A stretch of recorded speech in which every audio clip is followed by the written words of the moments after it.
mic is open. We're good. Okay. Good morning. This is Simon with TRADEnPERFORM Coaching doing the market preview for 12/15/2025. Okay, so first, let's go take a look at the big picture. First ES, right? When we pull this in, this is the hourly, right? The first thing you see when you pull in the hourly, right? If you look at that chart, here, I'll reset it, right? Have we gone down? Yes, but there's no major disaster in ES, right? Clearly, we couldn't break the 68.05. We're currently trading at 68.67, right? And there's just no damage there, right? So even though the PA on Friday was down, right, it was down within the context of an up market where generally, buyers are in overall control. And what that means specifically is you don't, you're not going to get institutions without a driver, right? So if a driver is introduced, that's a different story. But without a driver, you're not going to get institutions to sell down, right? You're not going to get institutions to sell down or freak out when we're still above the low from November 20th. You can see it's actually doing quite well. There's just no big deal going on there. It's just nothing terrible that I can see in that chart that makes me go, geez, get me out. The first place I'd had to get below would be 67.75, which was roughly from 11.25, 11.26 Globex 20 and the 24-hour low, right? So perspective, right? Now NQ looks a little bit different. Here's NQ. Okay, same pick, bring it in. So there's 11.23, right? Looks a little bit weaker, a little bit, but really when you look at that picture, right? If you bring it down like this, there's the low from the week of Thanksgiving. And where I'm pointing is over here to the left, right? Right where I just drew that circle. So if you take your 50-60 retrace, go from that swing low to the current swing high, which was approximately right here. We've come this line right here. Here, I'll just put it on there temporarily, then I'll remove it.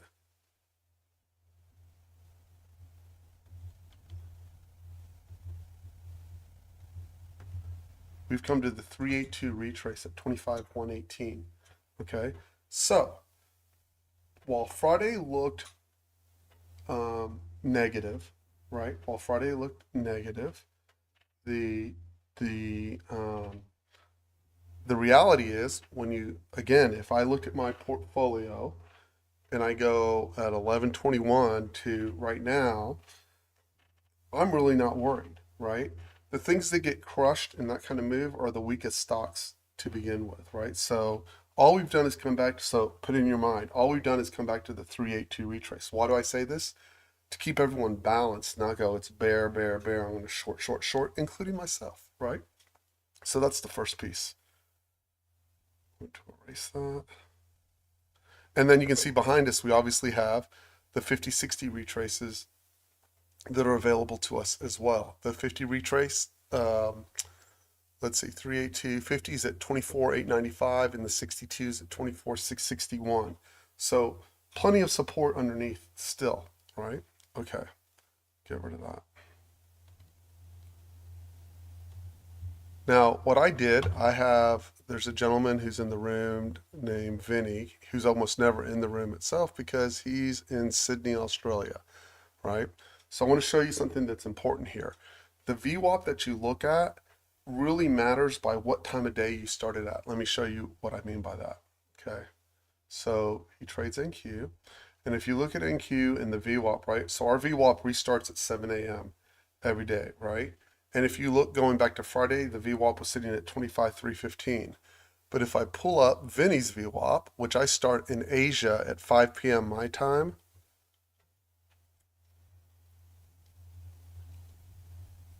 you get a different picture. So this is where, and I put this picture up if you're wondering, but hey, my VWAP didn't look like that, right? So this is how we open up in Asia, right? We roll down, you'll notice that first of all, the VWAP crosses through the 100. The 100 doesn't cross through the VWAP, right?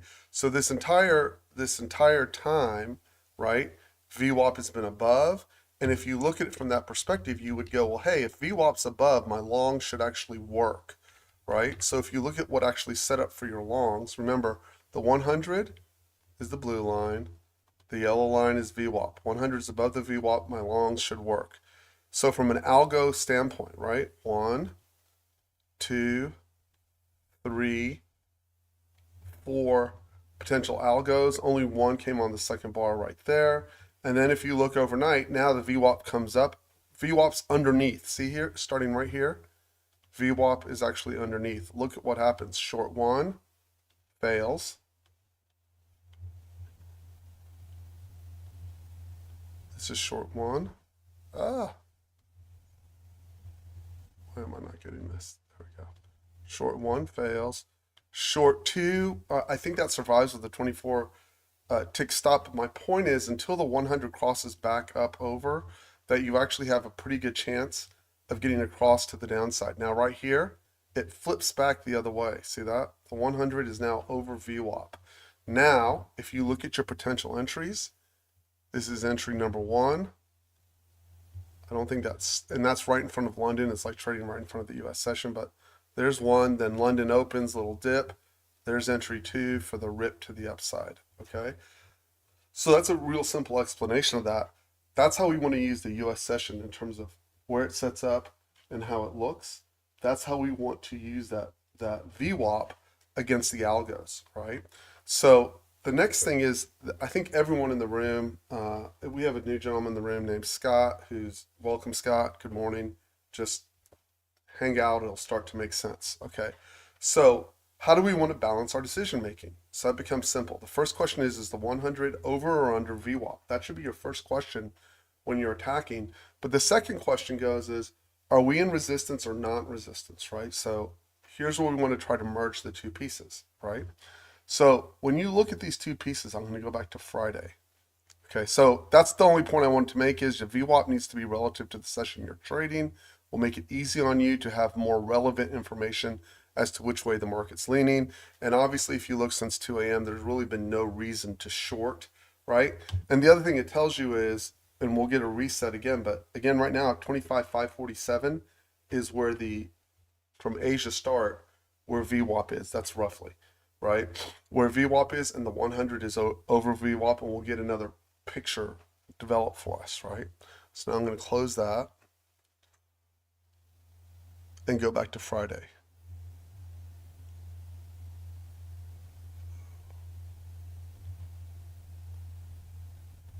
And all you have to do to get that for that Asia VWAP is reset your start time to 1500 to not 1500, excuse me, 1700 to 1659.59, and you will have an Asia VWAP.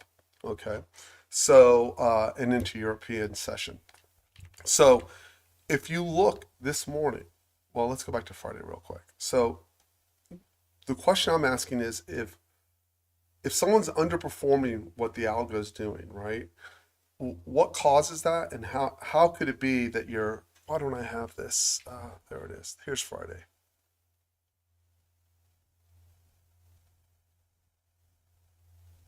Thursday into Friday.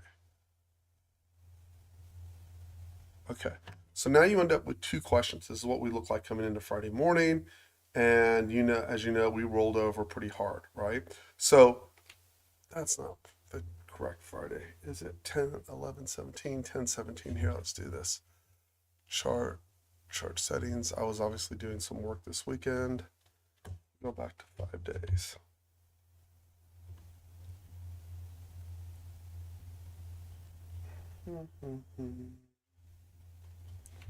And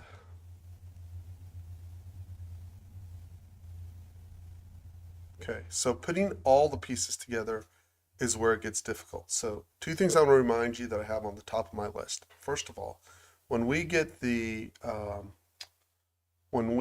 cross on VWAP originally, we're almost here. Okay.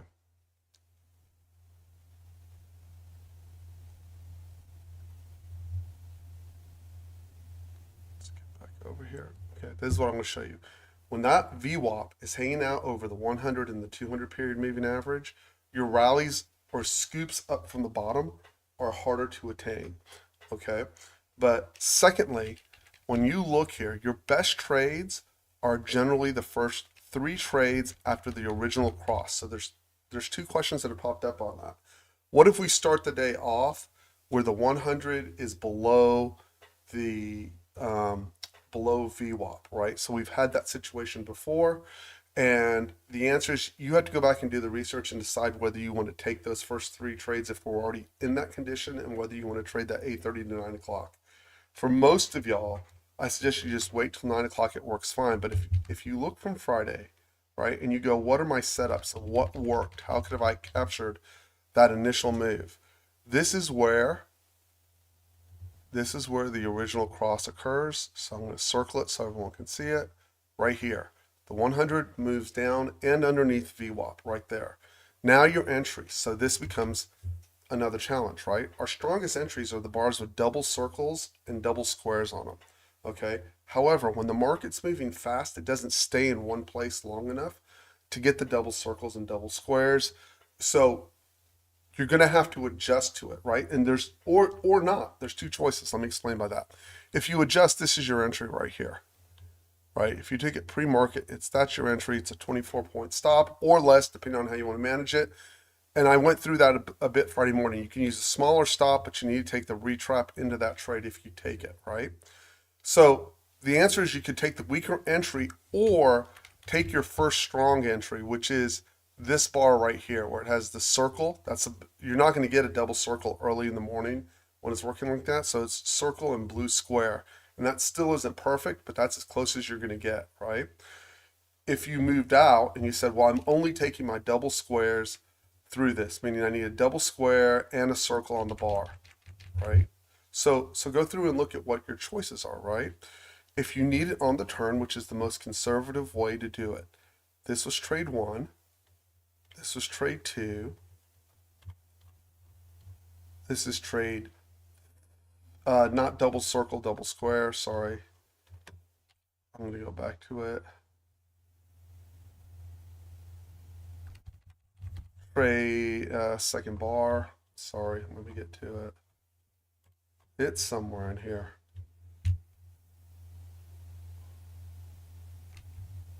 I don't know if we got the third. There it is. That's three. Double circle. Single square, but double square, single circle. Still not perfect.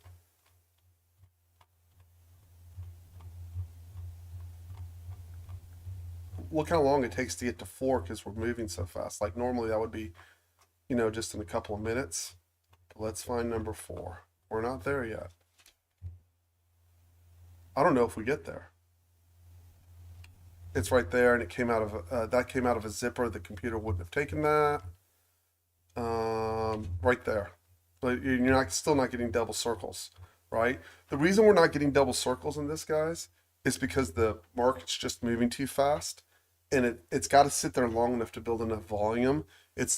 All those double circles are looking multiple bars back to determine whether the algo is strong enough to warrant a double circle, and it can't get it when it's fast. So now let me go back to what I saw Friday so that I can explain what I would have taken. For me, when we're in this hard downtrend environment, I pretty much want every turn bar down that's within the first or second bar. I want those, right? But you have to recognize two things. And I'm going to pull up the chart really quick here. File, close chart book. Yes. File, close chart book. Yes. Okay, I'm going to go back over here. So file, open chart book, computer. There was two components together to figure out that we could fall a long way. And hopefully this will come up in a second and not completely lock up my computer from having so many charts open. Let's see. Oh, it's not liking it, but let's see. There's one. Let's see if we can get the rest of them here. Oh, my computer may have gone on strike. Hold on a second. Oh, here it comes. Okay.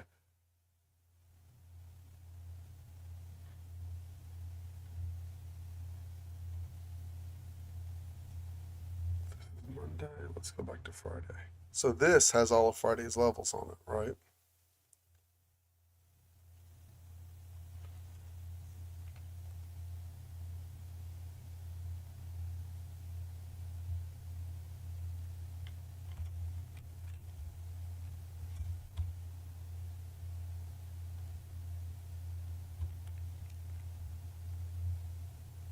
$11.28. Chart settings. Data limiting.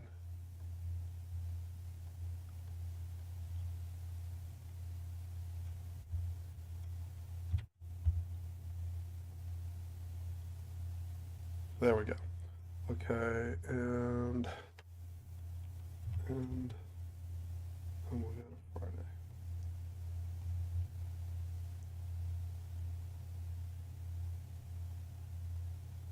Okay, when we open in the morning, right? So these are Friday's levels that are on there, right?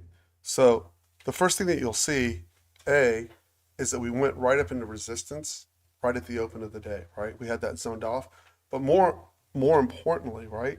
We had tons of room to the downside before we got to any major levels below, right? So going into that support, that 25,540, right? That was a big level. And then also the other component that you had that helped you out significantly is that we got below, right? If you look through here, this was the Asia point of control, and then I forget where we had this was Asia. Sorry, here we go. This was well, that's not even possible. I must have not remarked these and saved it. But Asia and Europe point of control were above, and the only thing left to do at that point was to get below the first hour point of control of the US session, and that was sitting at approximately right in here in this 25,800 level, right? So in order to go trend down, right, you need three components that are important in the morning so you can recognize it quickly, and same with trend up. You're most likely going to be above Asia, you're going to be above London session, first hour point of control, and then finally after 9:30, you're going to be below the US session point of control. Well, then where are you looking to find support, right? Well, when you go down on this chart, you're going to come back and go, well, where are prior day's lows? So um, this low that is being set right here, these white lines, these are all prior, this 25,430, prior day's low, right? You want to break that prior day's low, so go back and look at the prior day, right? So here's your Thursday, right? This is the low, this is Globex low, right? And this is, I don't know where RTH low is on this. I can't see it easily, but it's fine. I'll find it in a minute, right? This was Globex low and RTH low. So the first thing you know is that by the time we walked in, here's 8:30, right? We were above. So the natural test here, see that consolidation, was to come out and take out the Globex low. You had a double bottom right there. And then what you'd want to see is, well, can they get below and then trap back in? If they trap back in, the natural target is where? Back to that first hour point of control, and then resistance, and then Globex high, right? And the prior day's high. So once we lost that, you'll see we came down and we backside tested that specific area, 25,638. Well, if they can't trap back in, the logical target is to come back and take out prior day's lows, right? Which were all sitting down here from 25,478 to 421, and we still have 25,321 plus that big picture 382, which I wasn't looking at on Friday, right? The next thing you'll see when you look at that day is both the 100 and the 200, like they were all stacked in order. That's what it looks like. Like you should take a picture. When I have maximum momentum to the downside, all three of those are below. Almost any algo to the downside there is going to get an extension when you're in this condition. Same thing when you're on the upside, right? You have to go through and put together that piece in your head that goes, hey, we could really, really, really move. And then the last component is this. Look how wide these ranges are, right? When we're getting above VWAP, we're really extending, right? When we're getting below VWAP, we're really extending. We don't always have that condition. Some days it'll sit there and just hug VWAP all day long. That requires a recognition that, hey, we can have these really wide sweeping ranges, right? And then when you come back to it and you go, okay, what's my third component? What's the third wheel of what I'm looking for so I know what it'll sweep? And that's the newest component that we have in the room, which is the 1 minute chart, right? So when I come back over here, Like, let's take this upside right over here. See how we came all the way up on Friday and came back into that VWAP? How would have I known that I shouldn't be long? I'm over the 100, I'm over the 200. And if you remember in the video I put out this weekend, there was some contradicting information, right? So this gets harder, right? We had a high time frame rule that comes from Dalton, right? Mind over markets. If you're one timing down to the downside and in your market profile, right? And based on your time profile, and you rally over New York lunch, right? This works both ways, both long and shorts. But if you rally into New York lunch and stop one timing, the likelihood is highest that you'll continue to the downside in the afternoon, right? So we're coming out of New York lunch right here. So what's the ways that I could have figured out that it was short since I'm trading against the 100 and the 200? And this is how you would have figured that out. So if you come over and look for, and I probably don't have it on this chart added, so let me see if I can add it. There it is, chart, attach chart to window. There we go. So here, oops, I didn't mean to do that, sorry.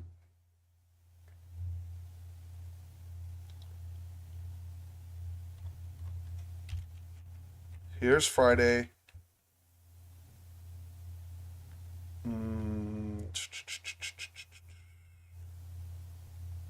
Okay, so let's go by this step by step. Here's the first part at 11:19, right? How do I figure out that move to the downside given the tools that we have? So the first thing that you look for, see as we're moving up here, so I'm going to isolate, right? My first tool to figure out if I want to go short or how to go short is I want to trap a buyer. I already know I have momentum to the downside, so orange dot, blue dot, blue dot, orange dot, right? So we have a simple method for doing that, right? If I get an algo down, circle down, underneath a circle up, right? That's the easiest way for me to tell when I'm going to get a release, right? See over here to the left, circle up, circle down. And that works whether you're in trend up, trend down, doesn't matter. Same thing for the long, right? So if you had been looking for the long out of support, you would have gone, I need a circle down, right? So when you look through coming into the lows over here, this is your last circle down. Above that circle down, I need a circle up to release. That's the volume releasing one way or the other. And if the stronger release, and what you want is the stronger release on the side you're trying to trade to, right? So if it's single circle down and double circle up, right? And that's how I think of it. I don't do the color codes because it's too much work in real time. That's the first clue. But if I want the short, right? Let's say I'm just as bearish as it gets. I want to get underneath one of these guys as I'm coming up with what? A circle. In this case, I got a green white square with a double circle. That's the strongest bar that we have, and it comes underneath your last buyer and it releases, right? Then if you come, but how else could have I told from that, right? How else would have I been able to tell that that release would work or where the release would come? And the answer to that is I would come over here, right? Same time frame, 11:18. So no, the algo's not doing this automatically for us yet. You'd have to do it manually. So when I come in here, right, the other way I would know where the release is going to be is I look at this chart and I go, okay, who's my strongest buyer in here? And what you'll notice is, first of all, none of these were really super strong buyers. This is your last strong buyer right here. I'll mark it off, right? Now, what I would have preferred to have would have been something exceptional, right? But really, none of those bars are exceptional. Like this is my last strong buyer all the way back over here, right? But I have to make an adjustment. So I'm going to count all this as a push up into the high. All of this is divergent. So this is my last divergent bar. I have to get below that guy who's my last push. And then you can see the seller started to come in right there at 11:20 to 11:22. So I'm going to put a line underneath that. And I have two places I have to break on this. So I'm going to put a red line here. Okay, but the next one I have to break is the strongest push in order to go lower there.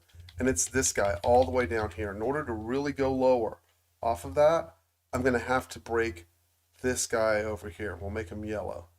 Okay.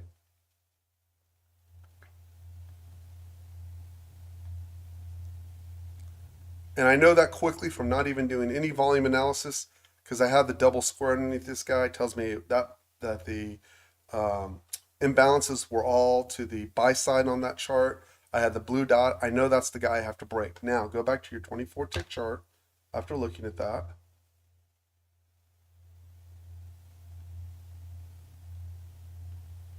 Okay, so the yellow guy is where? I don't even see him. He should be somewhere over here to the left. Why don't I see the yellow? Hold on a second. Oh, I know why. Hold on.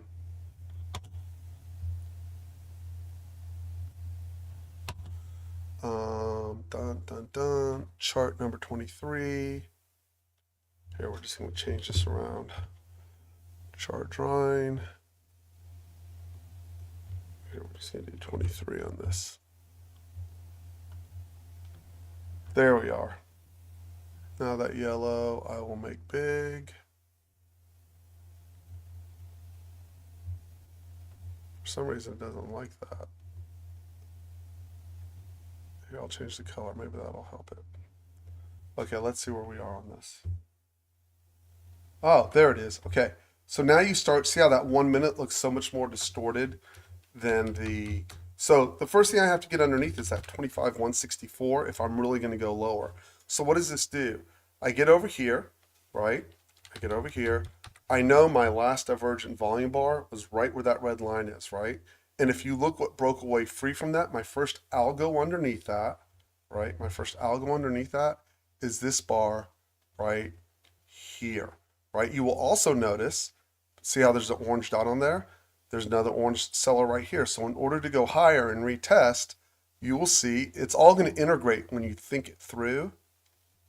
I have to clear that guy and this guy, right? Which is cleared again with volume. Volume down, volume down. Volume gets cleared back up above it with the orange dot. Then you get this double square with the double circle on it, and it pushes back out to take out the high off to the left. Okay. My point behind all this is you have to think, in order to take this one, you had to believe we were going lower. Why would I think we're going lower? Because we're in a hard trend down day. In a moderate day or above the VWAP, that trade right there gets stuffed. It doesn't go anywhere. You have to get below that seller. And what that looks like when you're above or you're in a stronger market is all it does is this. It pushes down here, maybe a drop below, then it comes back up and continues on its up move, which is why you can't get your shorts to work when we're in a strong uptrend, but it's the opposite underneath, okay? So then if you look over here to the left, right, you will see that we eventually rolled over, and I'll wrap this up so we can get focused on today.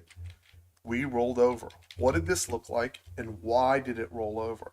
So if you look into the high, right, see how you finally get all the way up here, double circle, double square. Now what releases underneath? Look at that big picture, right? This guy releases, but he's not on the turn. This is the second bar down. They try to stop him out, and they trap back in with a bit weaker bar, but they trap back in, and that was the release to the downside. That was worth 100 points to the downside. If you go match that up and go, okay, I want to see volume line up with that. When you look at that same time frame, you are at 1 p.m., just before 1 p.m., and it looks like this. Come up.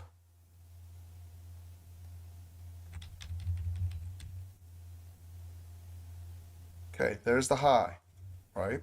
Into the high. Okay, I have to throw this, I'm going to make this big. There was some kind of news deal or something that went off there. I have to throw that bar out, or not necessarily throw that bar out, because when I get underneath, right, if I do this, I know I'm going to probably release underneath this guy. Okay, but I don't want to wait 92 to 370. I don't want to wait 100 points to get there. Okay, so we'll make this guy the big guy. We'll color him red.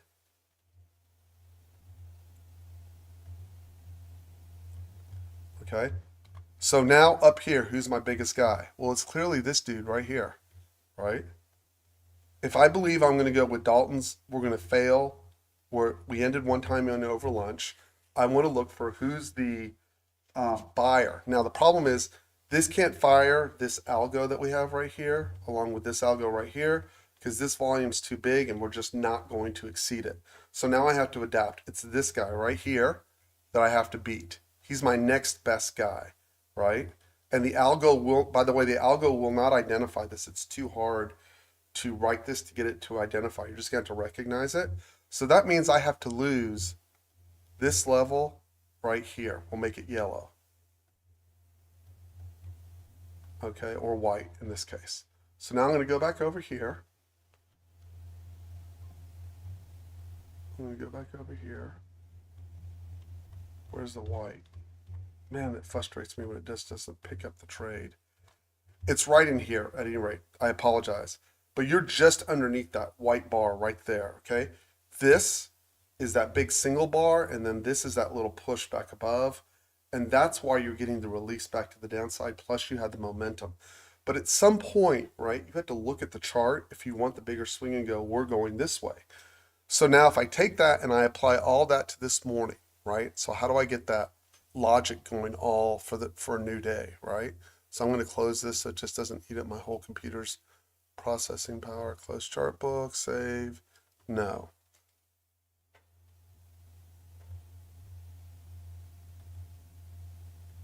Okay, so now if I'm back over here, hold on, I need to connect 1 second. Why is it not connected?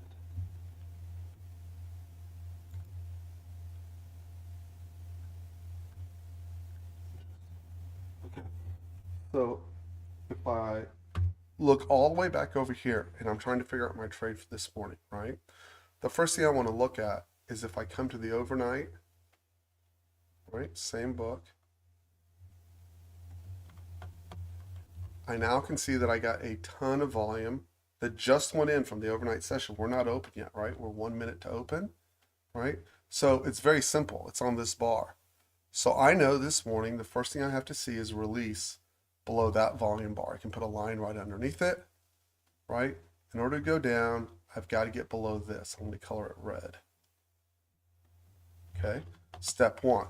Step two, in order to really go lower, right? So that's my 1 minute information. There's the red line. Step number two, I've got to be below VWAP, right? And number two, I need, so normally what I would look for, right, is the 100 to be above the the 100 to go through the VWAP. So what I notice in this situation is even if we sell down this morning and we get profit taking, right? First of all, the profit taking has to come underneath 25,380. But secondly, and I'm not going to trade it in the first few minutes, I'm just not interested. But secondly, as long as this 100 is the 100 is underneath VWAP, which it has, I know during the US session that my shorts will tend to work to the downside off extensions. So we can watch this morning the first half hour, since I'm probably going to skip it just to see what they do, right? To see how it sets up. But I generally know my shorts will usually work in this environment when the 100's underneath VWAP from the US session VWAP, right? I know the 24-hour VWAP is sitting over here, and I forget where Asia is, right? Somebody will be looking at all those pieces. I'm not, right? So I know in order to go lower, I need it below VWAP. I need to be below that red line. So my assumption would be is my algos that fire below this 25,380, unless it gets replaced, will fire back down towards the 100 and the 200. And then what I want to see is, in order to be long, is I would actually like this VWAP to roll down and then have this 100 cross up through the VWAP, right? The 100 cross up through the VWAP before I'm trying to press my longs, right? So remember, two things are going on this morning. We are rolling to the March contract, I believe, March contract from December. We're not, but the rest of the market's going to start or start completing the roll to the March contract. So that can cause problems, but I don't think it will, right? We're still going to have these wide ranges, and I still know where the volume's getting laid out, whether I look at it through the lens of the December contract or through the lens of the March contract. It doesn't much matter. It's not going to be that wide a variance, right? The other thing I know is that we're retracing back up into resistance. This whole area is resistance and why do I know that it's resistance? I'll show you why now.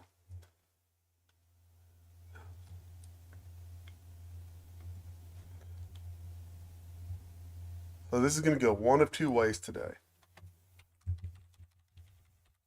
This is all the area we overlapped, and this was the highest wick. This was the low from the 11th. This was the low from the 10th, right?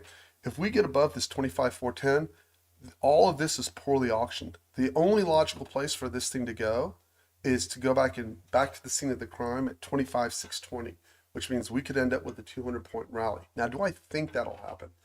I don't know, right? But what I do know is if that happens, right, the 100 will come up through VWAP, right? So this is where I get down to my actual trade plan. Until this 100 comes up through VWAP, my assumption will be that each little rally through there will get sold. Why? Because I've gone back and looked at all those rallies, and when we trend up, that 100 comes up through VWAP and they align together for the push to the upside. Can I find a few examples where it doesn't? Sure. But for the most part, yes, it'll go up. And if you follow our logic, right? When we, just before the open, this was my buyer, right? Now I'm looking for my seller underneath. So you can simplify it down to the most basic of principles, right? When you're thinking about how you want to trade, buyer above, stronger seller below, push to the downside. And that's exactly what it did. The 100 is underneath VWAP. The shorts should hypothetically work better in that condition. Now just line up all the pieces. Now you're underneath your strongest buyer that came just before the open. And what is it doing? It's falling away. What's the logical place for it to fall away?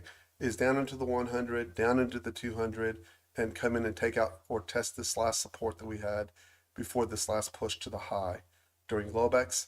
And that's exactly what happened in real time, right? It's exactly what happened. Up, stronger arrow down, 100's underneath VWAP, favoring shorts, right? Favoring shorts, and it'll stay that way till that 100 comes through. When will I want to be long?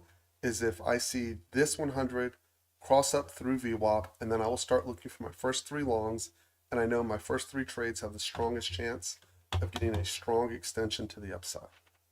Okay, now I know that was a lot of talking pre-market, but what I was trying to do is set the stage, right, for getting the larger trade to the downside, or possibly getting the larger trade to the upside. And what you don't have to worry, the easiest way to set up your trades is to use that as your defining line. If you're going to try to grab a trade to the upside and you're fighting all of this, you're going to have to use volume off the 1 minute chart to set up those trades. Okay, so you'd want your eyes pinned to this chart right here and see, and really you want to skip the first 15 minutes and then get the largest volume to come off of that, right? Get above the largest volume down and then get your algos to the upside and then be very patient for the scoop. Most days that scoop will work, right? Especially when we're inside the prior day's range, that scoop will work back to the upside. The only time it doesn't work very well is when you are in hard trend day down like we were Friday. So also I did not mark off, and I apologize. I'll go in and do it so we know where everything is.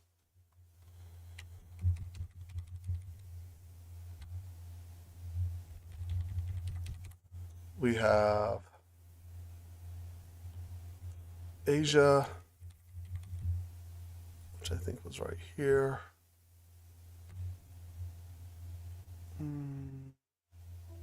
Let's see. Yep. Asia, first hour, point of control. We marked in green. So you know, in order to go trend day down, right, you're going to have to get underneath that. There's very few examples of where we don't. Here's 2 a.m. Here's Europe.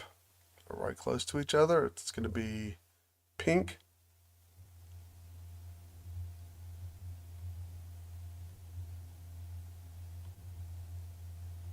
So before you get uber bearish today, right, this is a likely place to get retested. It's obviously a consolidation area that we had between Asia and London. It's also a return to the scene of the crime in terms of the start of this rally up.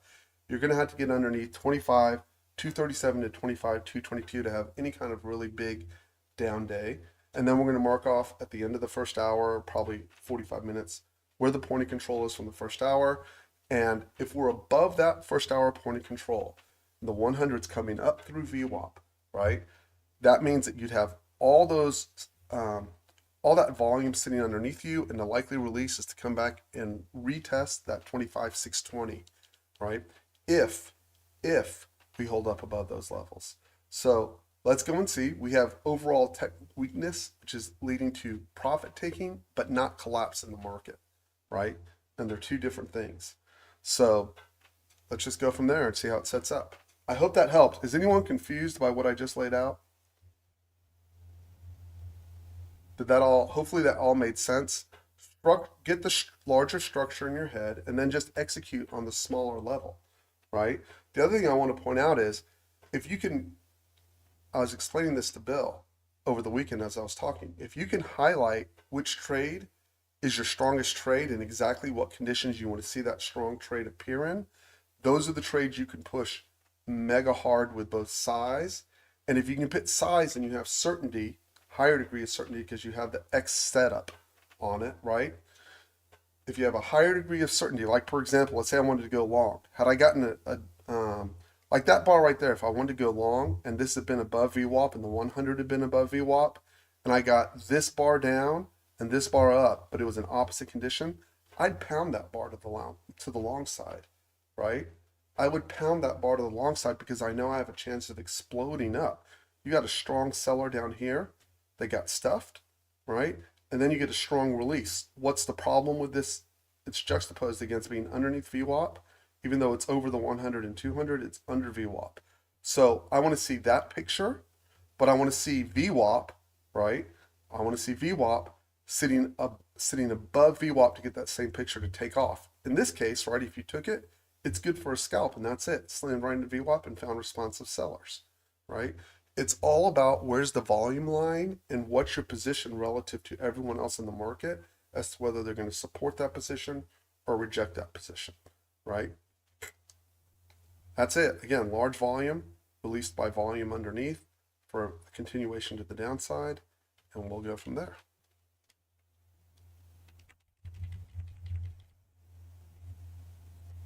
And as you can see, we've had quite the wide range. Mid of Globex is 25,268, which we're apparently heading right towards. And if you'll be patient, remember, it's Monday. There's going to probably be some great trading opportunities this week, right? Just let everyone sort out whether we're going to rally or whether they're going to crush it. I'd love to see them crush it early in the week so that we can get some nice fat bearishness going in and then counter rally it back up. But that has nothing to do with reality. So we'll just go from that. Fed's Moran speech was released at 8:33. Moran speaks at 9 a.m. I don't know why they've already released his deal, but all of his stuff is already out. Williams is at 9:30. There's housing market index at 9 o'clock. Oh, and Moran speaks twice, once at 8:30 and once at 10 a.m. So, woohoo. And then there's some kind of NVIDIA something or other conference today, somewhere on the charts. Let me see if I can find it.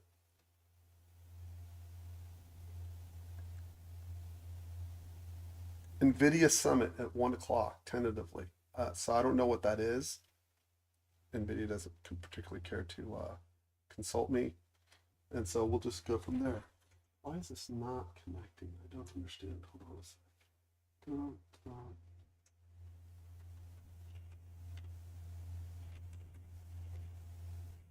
Let me check the server real quick.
And this is what I've noticed when I've done all my research is when the 100's underneath the 200,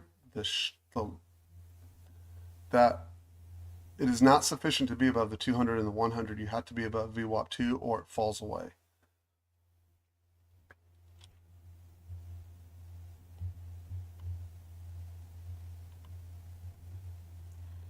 And we have ES up 23.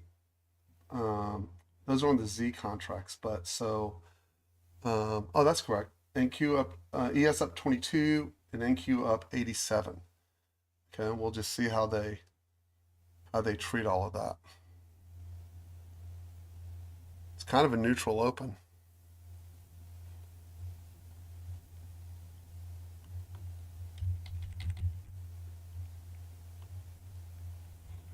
Didn't mean to do that.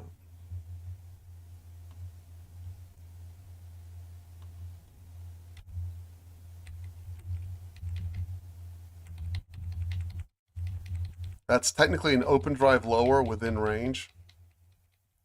It's not bullish or bearish yet. And what I'm looking for in that 1 minute is an outsized seller to get above if I'm going to try to find the reversal.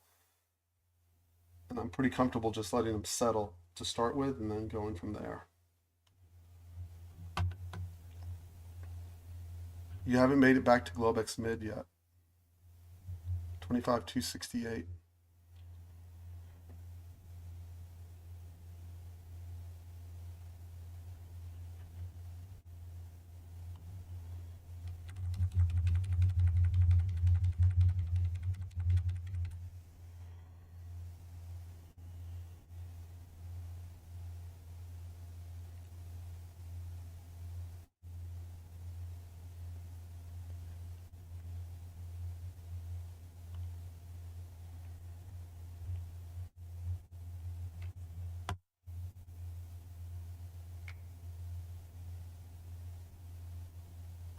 Again, I will not roll over till tonight. That's why I didn't have to do all the chart work over again.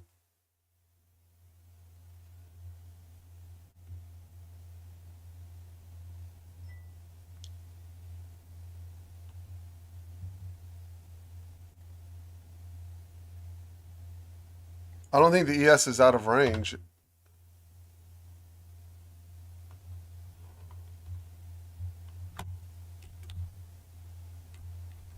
That's a gap up in range, Bill. See that? This was Friday's whole range right there. We're right in the mid. Right at the and that was the first hour point of control from Thursday that we just banged up against. Is what that is.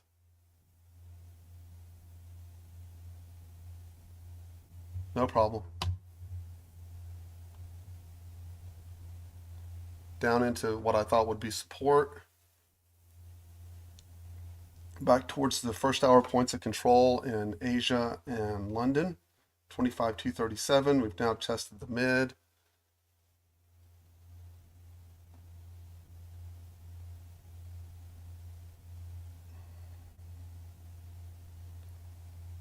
Like I said, just knowing the position of the 100 against VWAP really helps knowing which way you want to lean on these things. Okay, see how this is the biggest seller within this push to the low? Okay, it's not super duper, but it's pretty good. I would say in the algo above 25,303.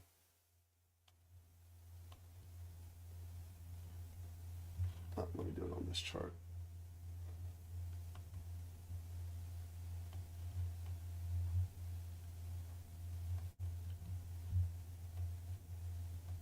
There we go. Above 25,303. As of now, that's where you would get your lift out of that, right? And also you can see the strong seller underneath 25,303. So you'd want a volume buyer above to push. And you are trading against the trend, right? And that's fine as long as you know that's what you're doing, right? They're obviously just trying to hold the 50 retrace.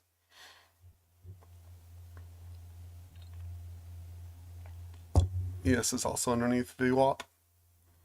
US session.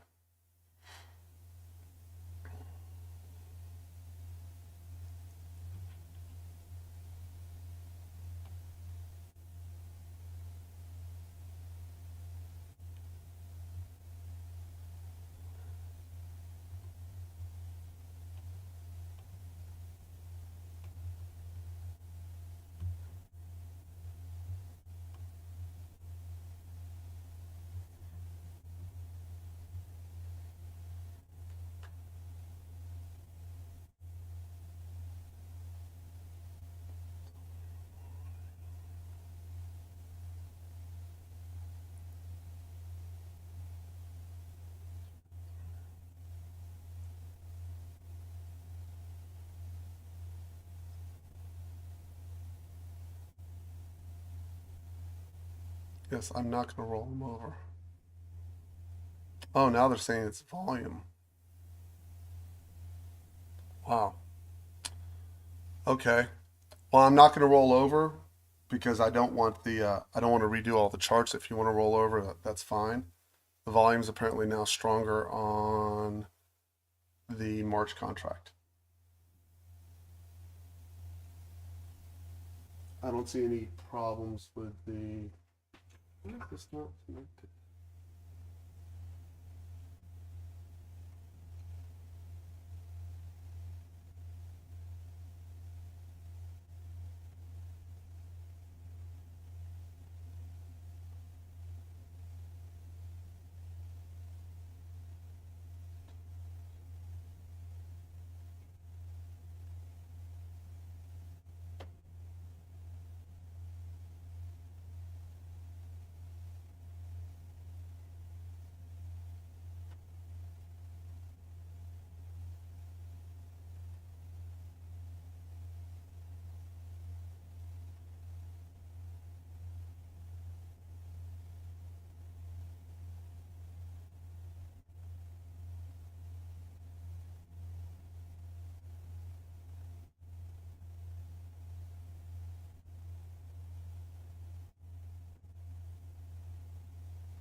That's fine, Joyce. Just take your triggers off the 15 and you can execute them on the Z.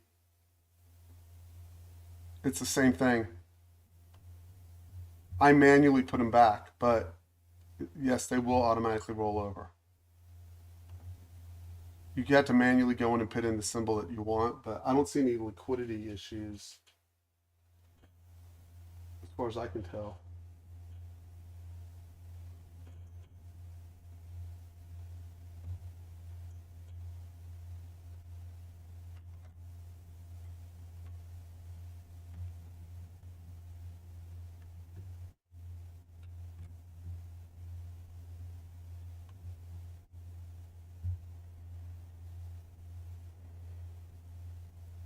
Telling you that 503 is what they had to get above, and it left a signature to tell you that.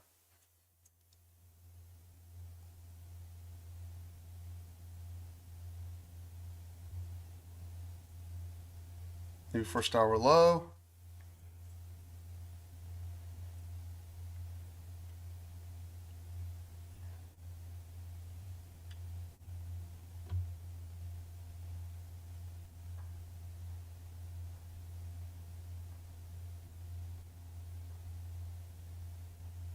Coming into Europe's first hour point of control.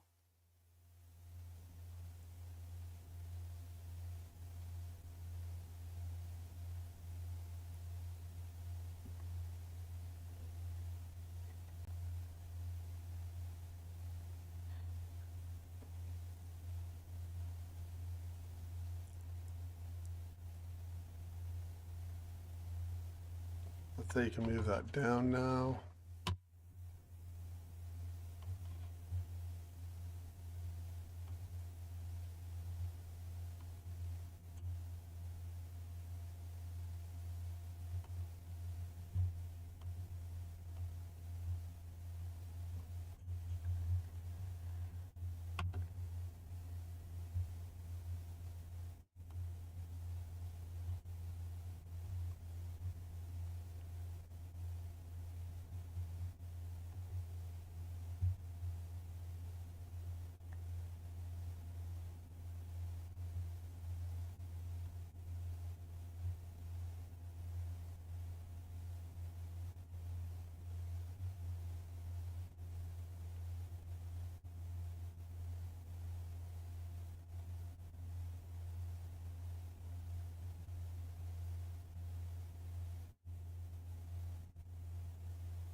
They don't seem like they're in a rush.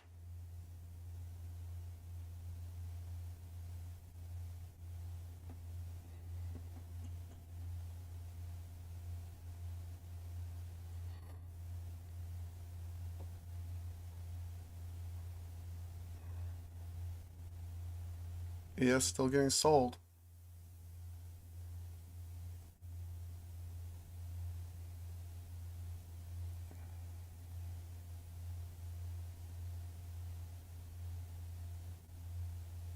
New low of the day.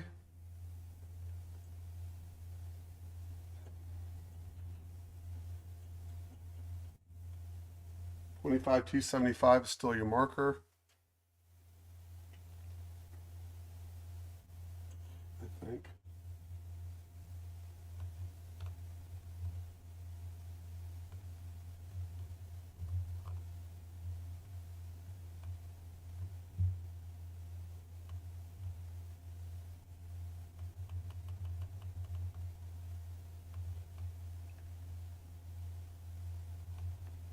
Yeah, 25,275.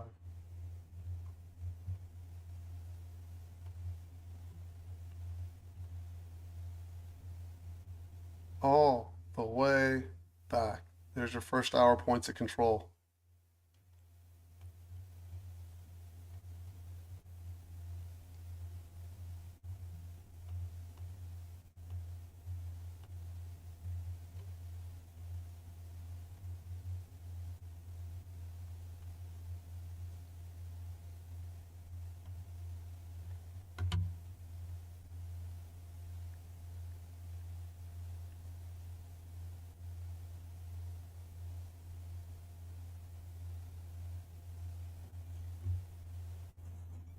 Man, those people who bought that gap, wow, that sucks.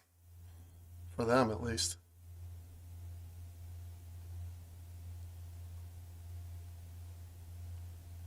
Heavy seller through.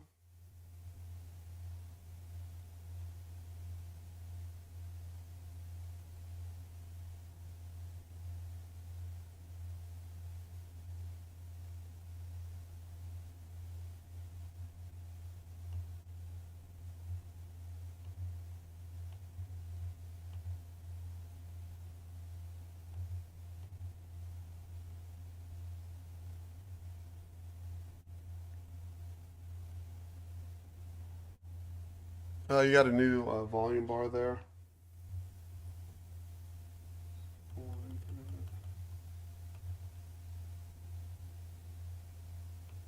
Right here.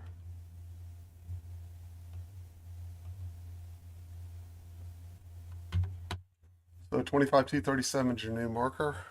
It's this dude right here.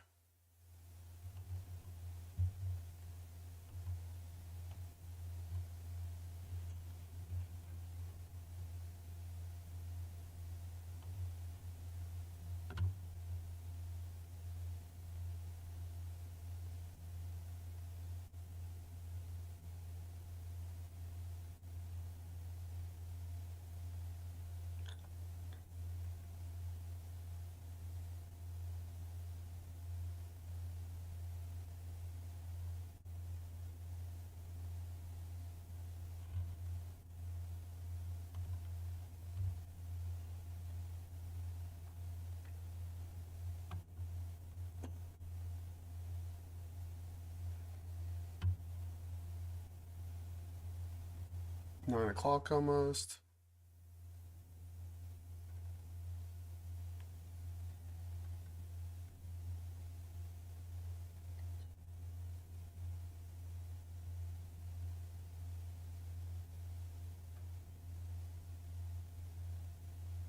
Thank you. Negative on the day.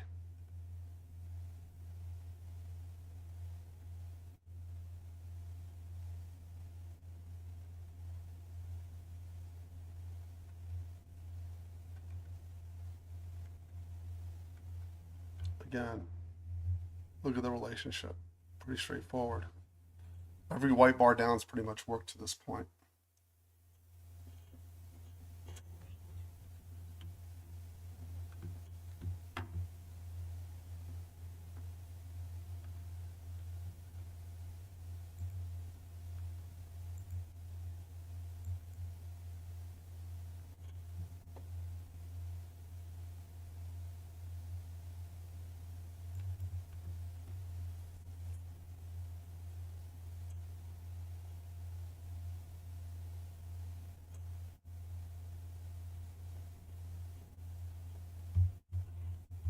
New guy.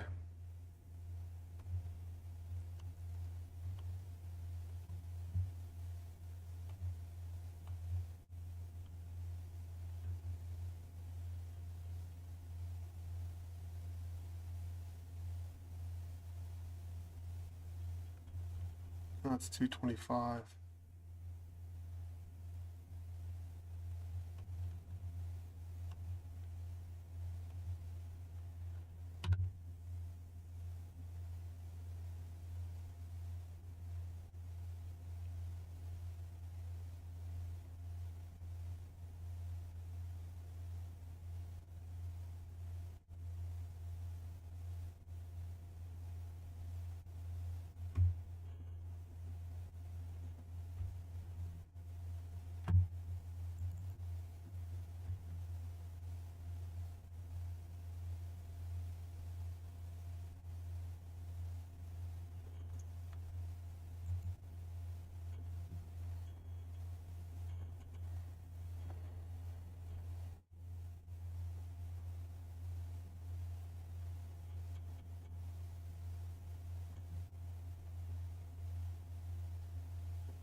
So far, no dice. You got to clear that 25, 25, 25, 237 to go higher.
Well, that went a straight trend down, didn't it?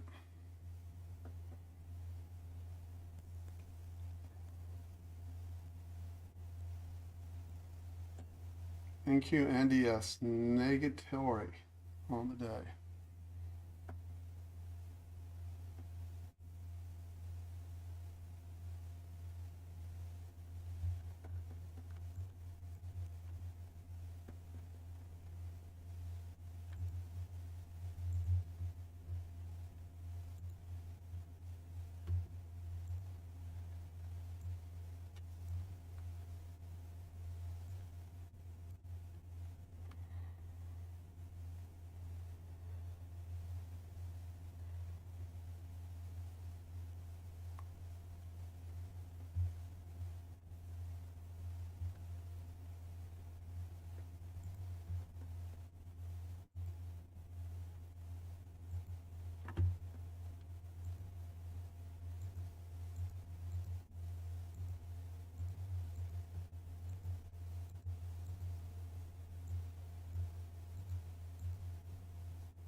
We obviously had responsive buyers in this area on Friday.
Here's the first hour point of control.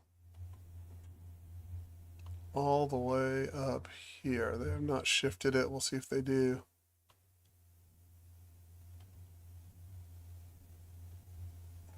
Well, I may not be short, but I am not getting crushed.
Pretty non-interested in buying it right now, which is all right by me.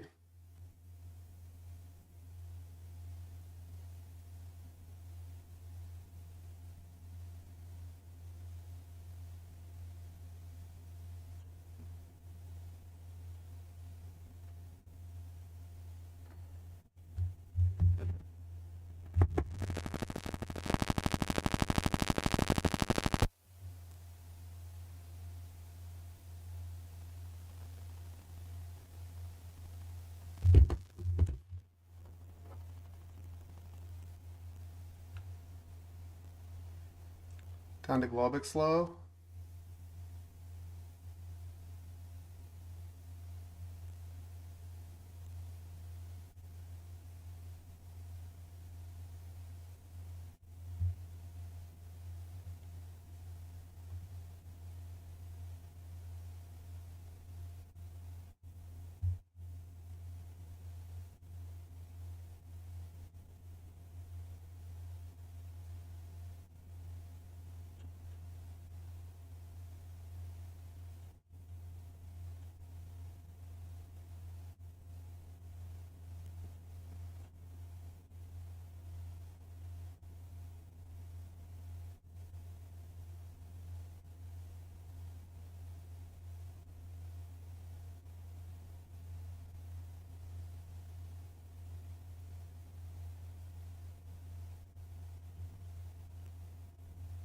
Man, the selling's persistent, isn't it?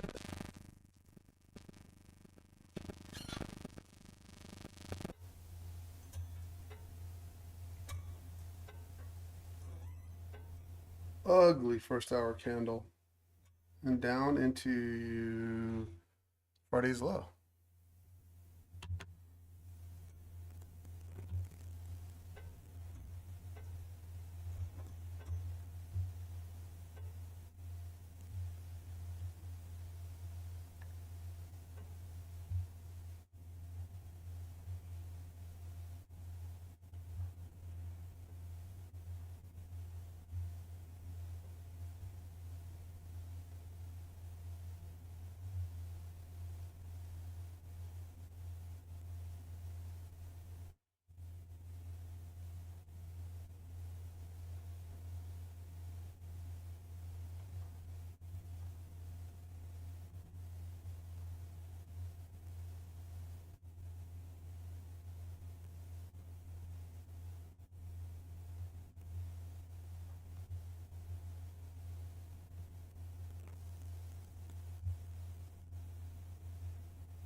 That would be weird if they just went down all the way to test the low and then they just come to a dead halt, but I guess it's possible.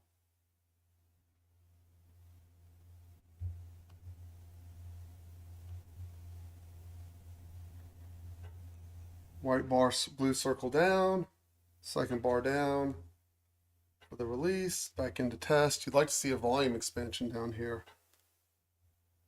Everyone doing all right?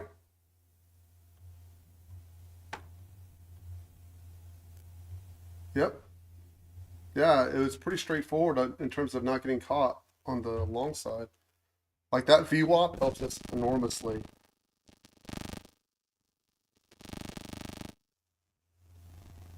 I'm looking for volume expansion down here to signal a potential exhaustion. But I don't have any reason.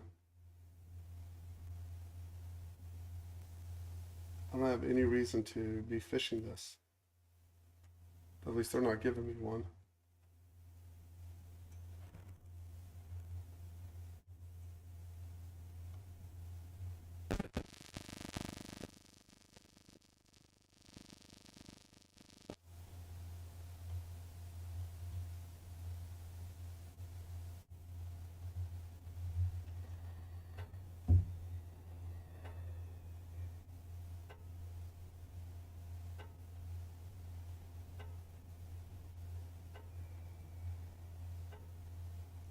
All I know is when that 100's underneath that VWAP, your chance of falling away like this is very strong. And maybe it's Monday, my brain just didn't move as fast as it needed to short that early move, but I'm still better than me trying to fish it to the long side.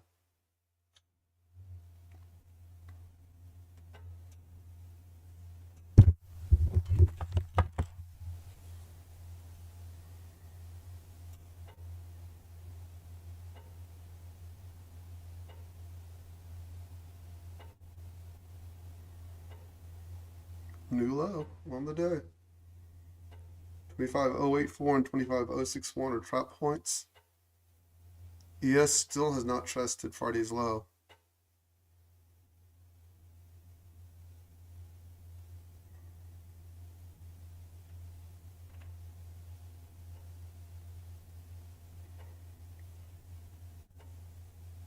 Remember, as fugly as that looks, it's still only down 100 points from the close. There's your volume extension. So you need about 25.35. Right now, it's exactly 140. It's exactly that bar going to be.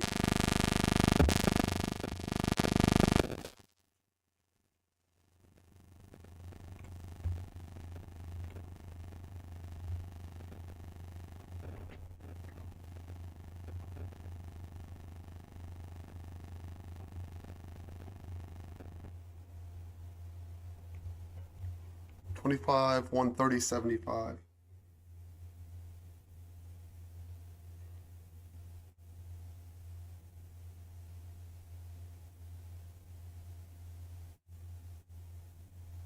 Not too hard to draw here.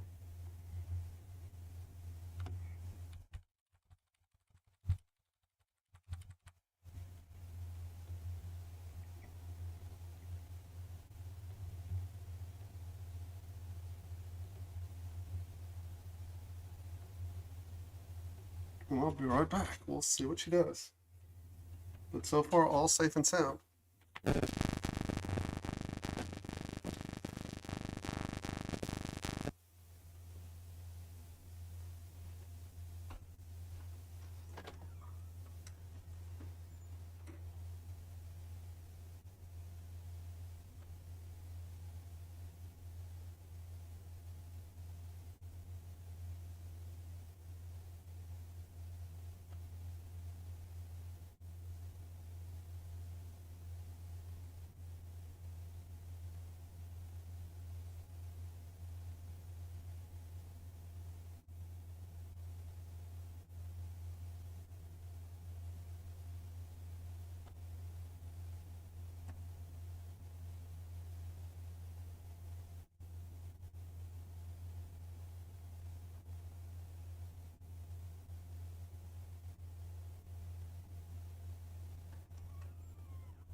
we've got a little bit of selling going on. I'd say you could adjust it to this point here.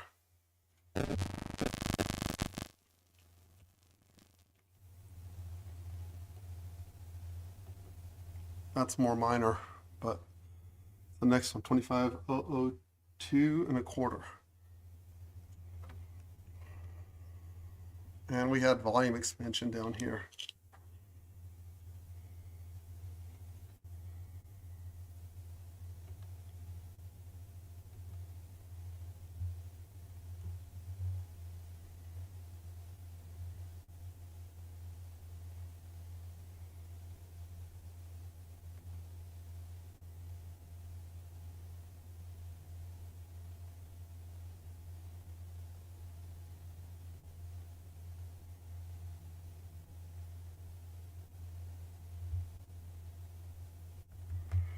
They're in sell the mode, sell the baby, throw out the bathwater mode.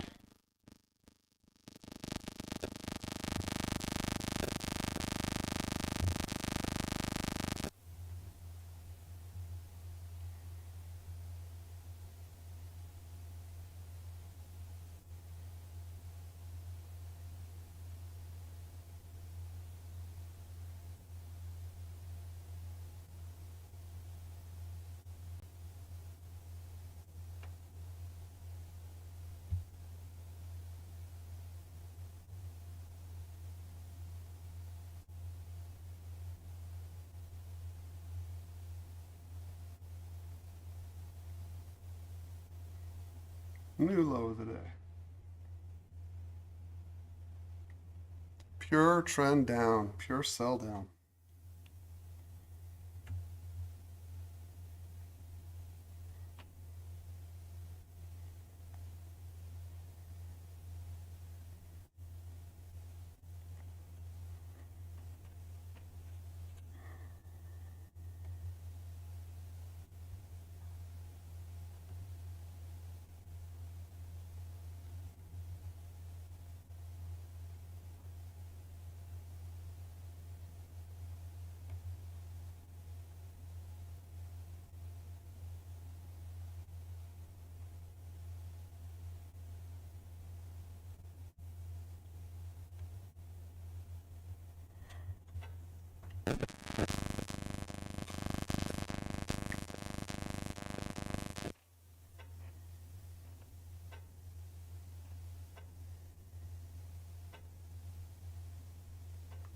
But now you would roll it over to this guy. It's the 25092.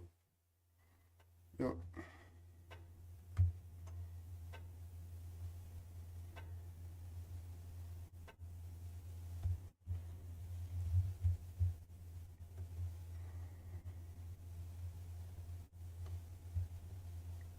$25,118 is the trap back into the range.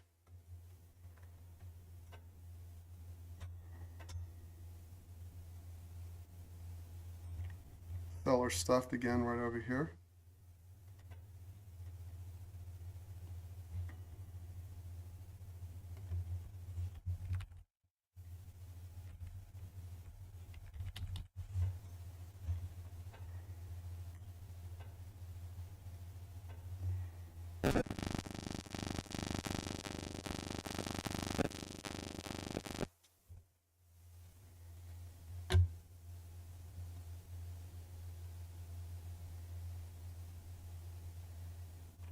First, you had blue dot down, then double square up.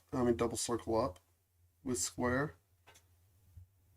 Trying to press that 092.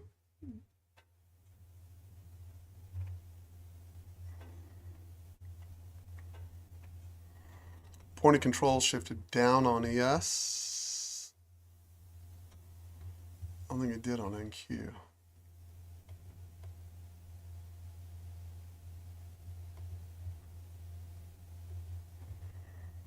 Nope, did not on NQ, all the way up there.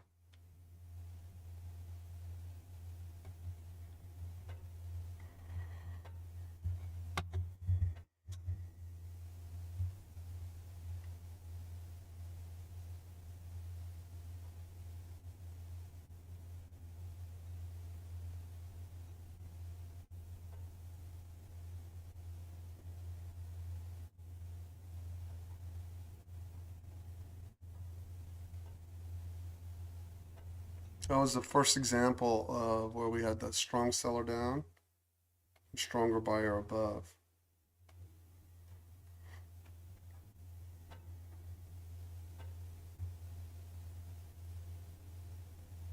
This is where that you had that strong seller release from earlier. You got to get above this guy from a bigger picture standpoint to go up.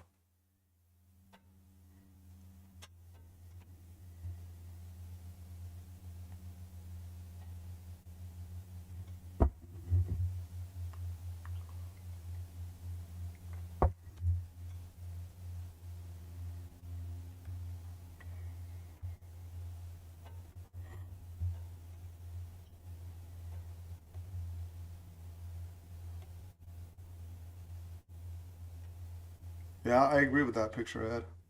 I did not execute very well so far this morning. I didn't execute poorly.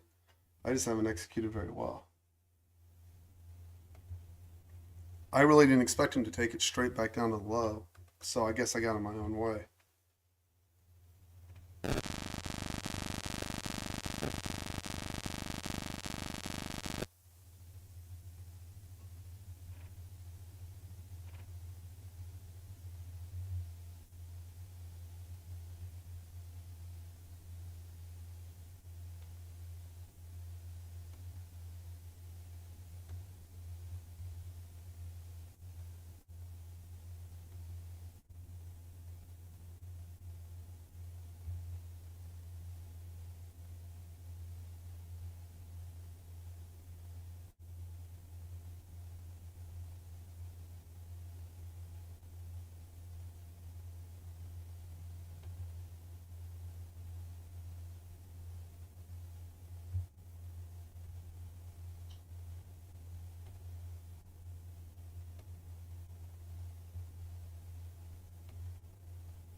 Remember, the easiest ones are when we get the dot down below the dot up are the easiest ones to trade. That's an impulse move off the bottom with diamonds up. All right, it has room to roll up too. So just keep that in mind.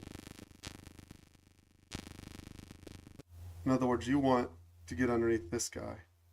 Right. Although you can see the volume's dropping off as it pushes up here.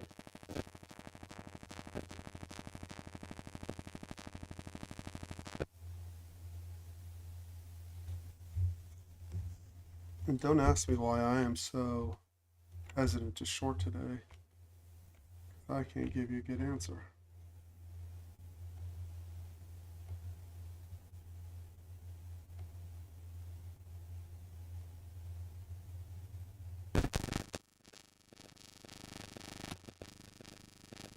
Down, into trap into the bar to the left.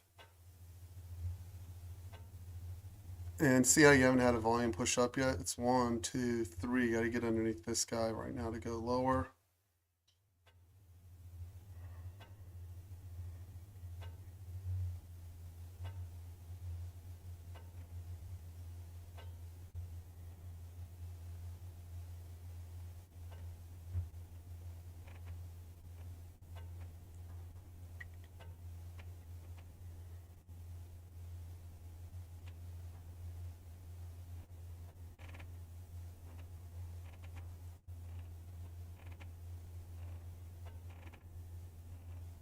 And that released it. Back for a retest where all those buyers were, and we'll see what they do.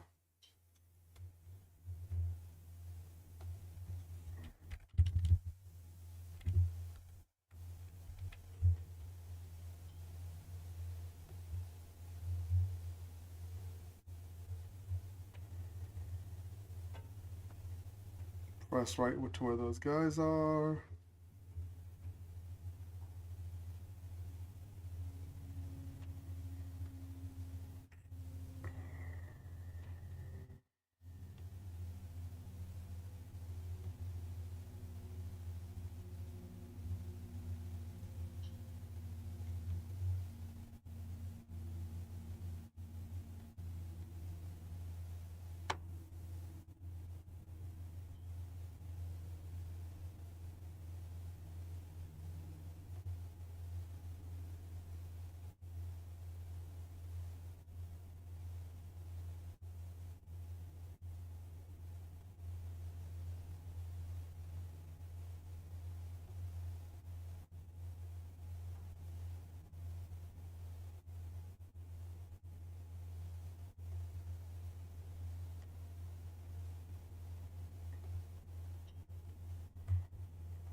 See how they pressed right into this volume bar right here? See how they came right back to where the volume was sitting? 1, 2, 3 bars. Right now it's going to be a little battle. You still got to clear your biggest volume bar up on the way down. You still have to clear your biggest volume bar down, which is this dude right here. But above this, you should be able to make a retrace back up. So it's going to become a little bit of a battle. That's at 25, 130, 75. And who wins that? If anyone has any thoughts on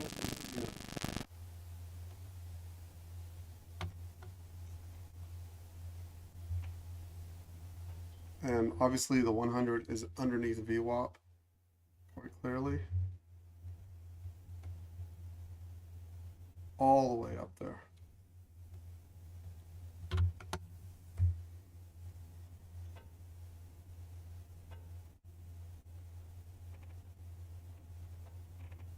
Green bar down.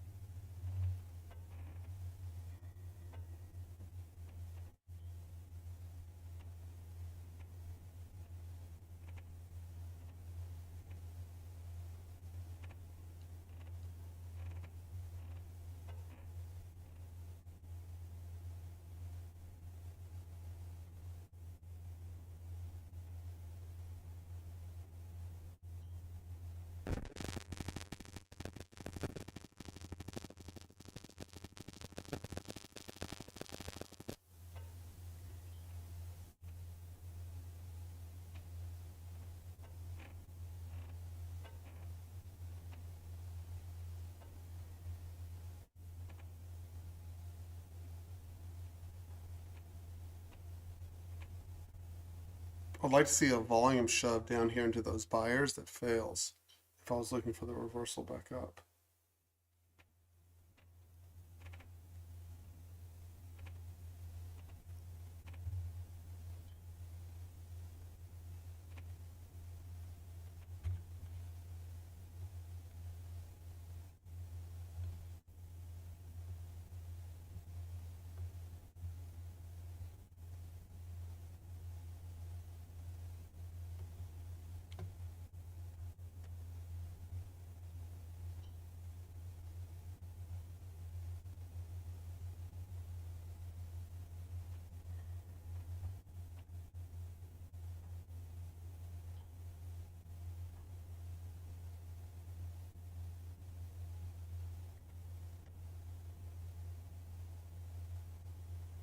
A little duking it out here. Let them work it out.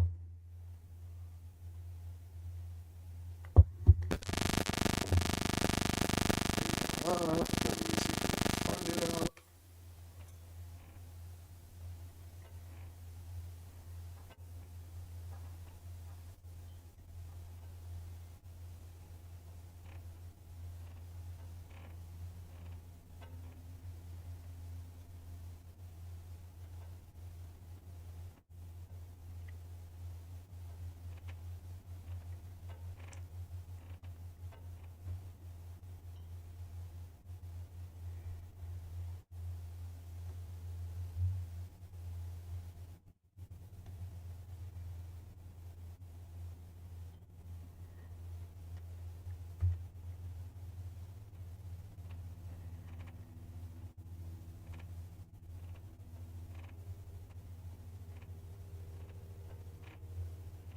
Starting to chop into 10 o'clock.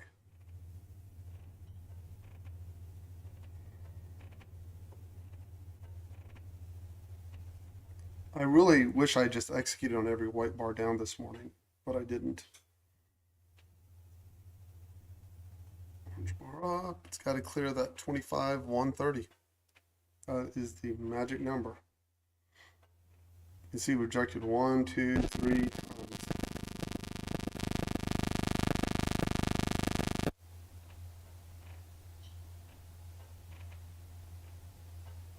What I like to see is because it's above 25, 130, get a seller back down towards it and then launch for the long at this point.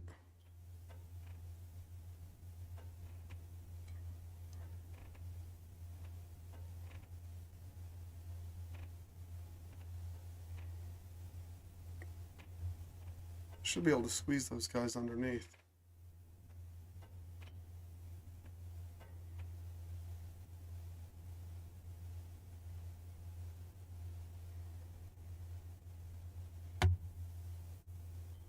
Oh, we're peeking over. We're peeking over. Do they squeeze them?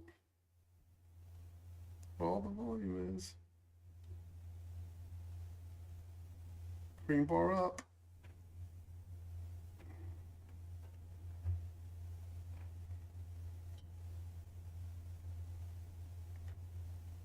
Back underneath.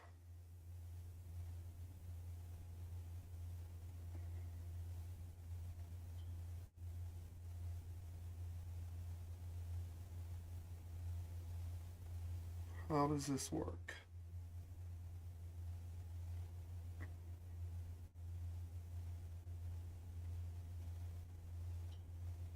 That should release.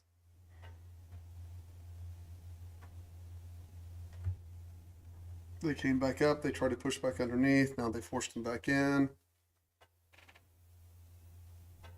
Yeah.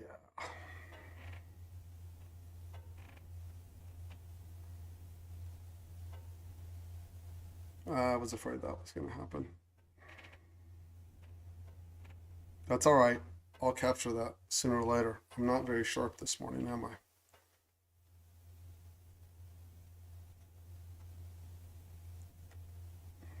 Double circle up.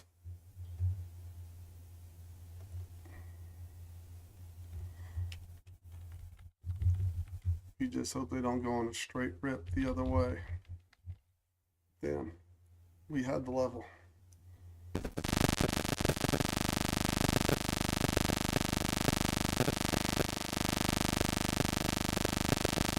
Watch the test VWAP. And watch for the 100 to come through VWAP. Remember, ES is not anywhere near damaged. Not even close.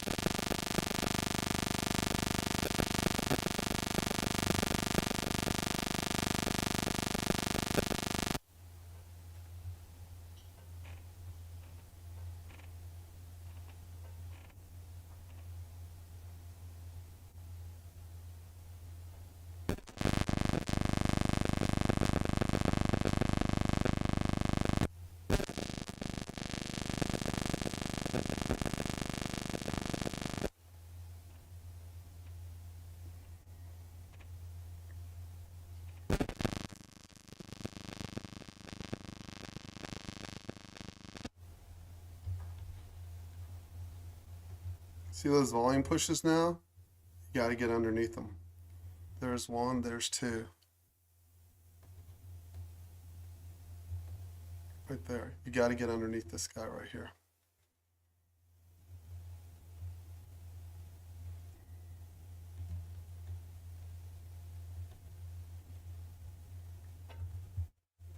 If you're trying to go lower.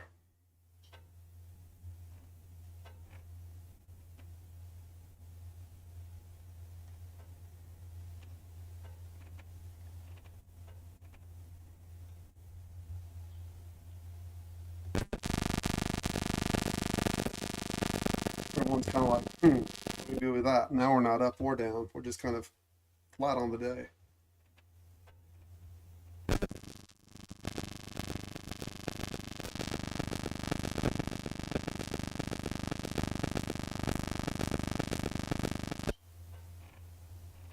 Over the 100, over the 200, and under VWAP. And we are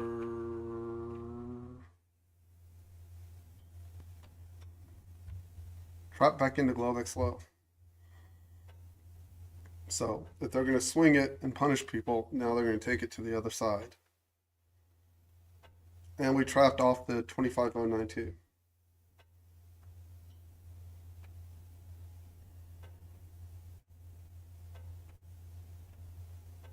And we're above the first hour point of control on, is this right?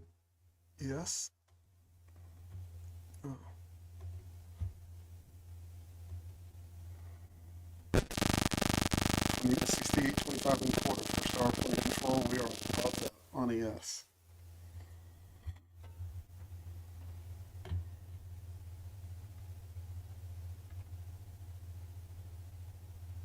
Attempt to push below the 25,175.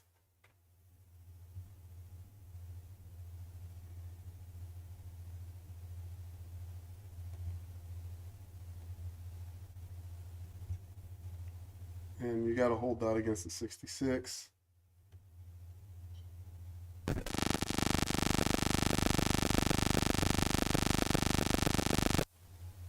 That's white square up over that biggest buyer, so he held. They're back to test the 75.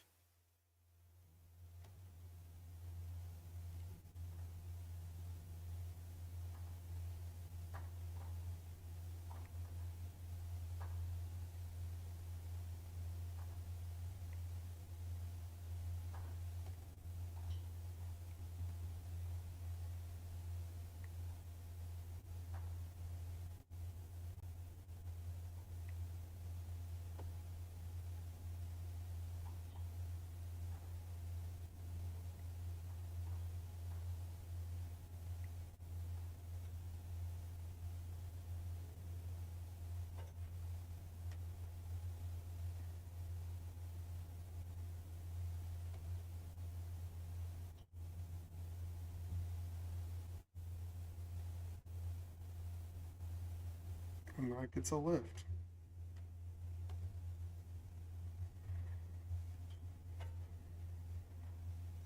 Okay, does everyone see that? This is your this is your strongest push right here, right? He had to defend. They tried to get underneath him. Came back with a double green square, double green circle to the upside, right? And now what you want is to retest that 25,130, which was the scene of the crime for the final push to the downside. What we really want is to get that 25,130 tested, a push with volume down into it, and then a reversal and a push back up the other way. Does that make sense to everybody when I explain that? Now, will we get it? Totally different question.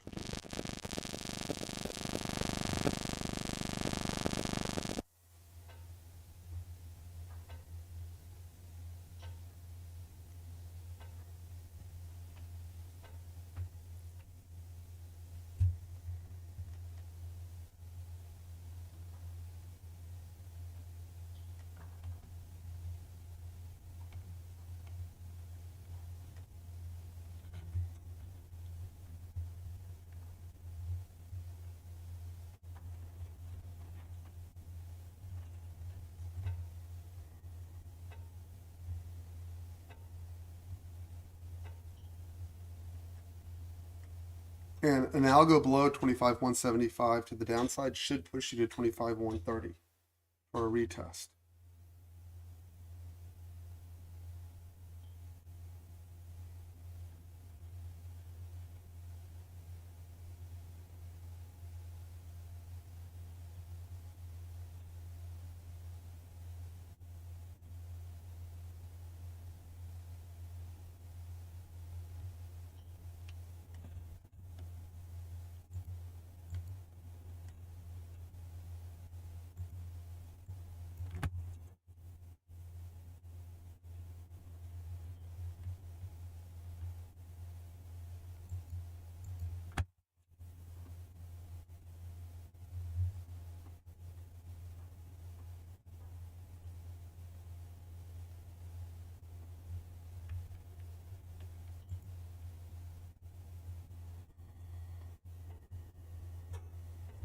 Is everyone doing all right, guys?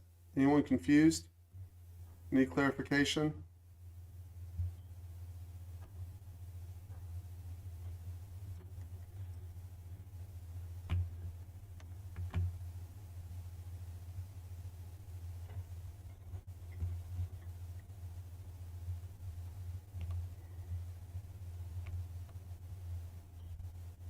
Yep.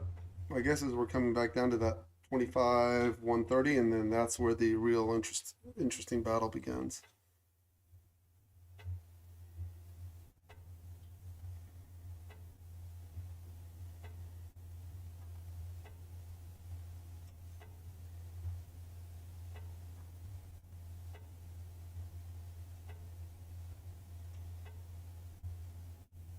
There's the white down. That should push you towards that 25-130.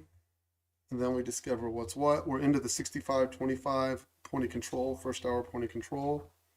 There's the 25-130. There's the volume push.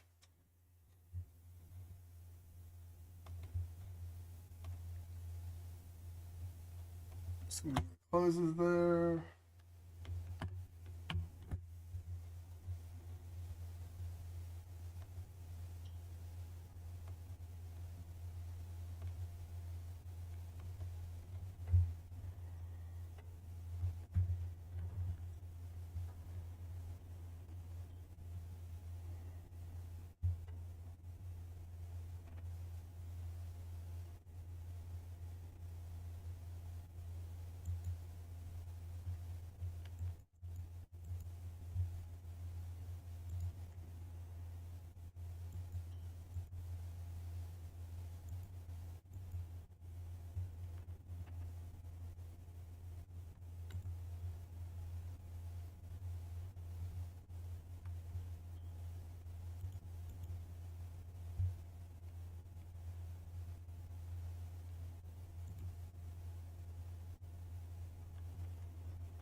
Comes the push back up.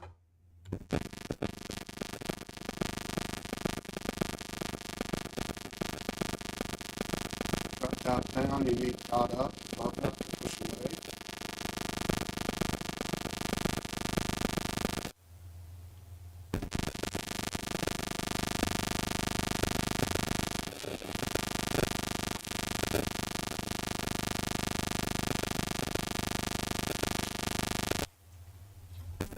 Okay, so they come, they tested on the 6 tick.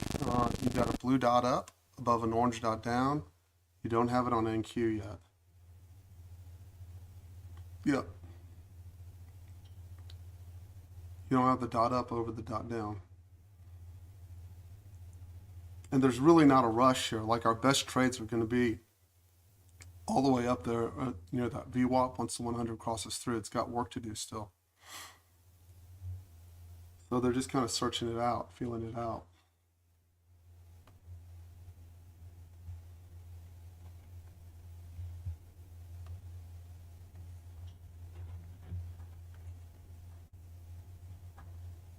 And you don't have to be in a rush. Just take your time. Back to the 25-130.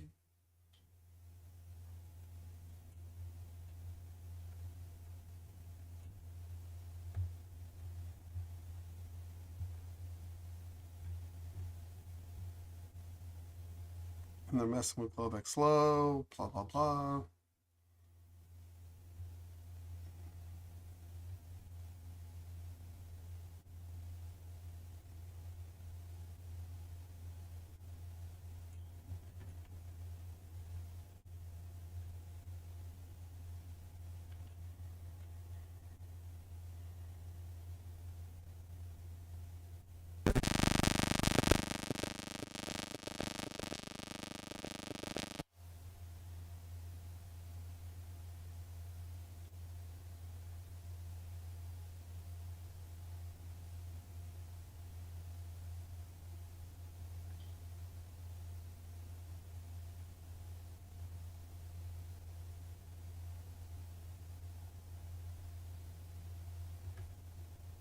I say we've handled this morning pretty damn well so far.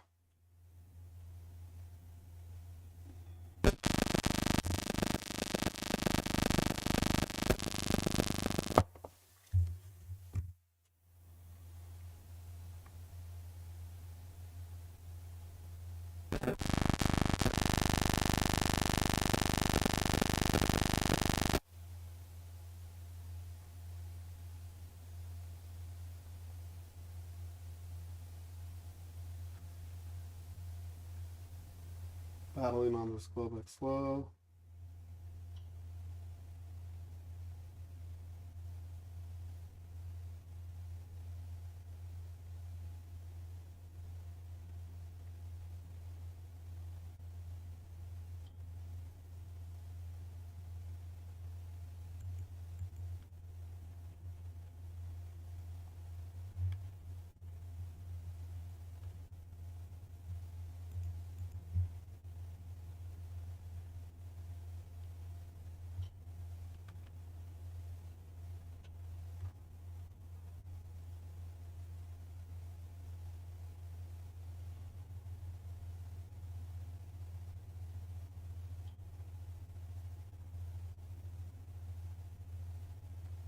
very quiet.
You still don't have a circle up over that circle down.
He's above that 25,157 to make another assault up.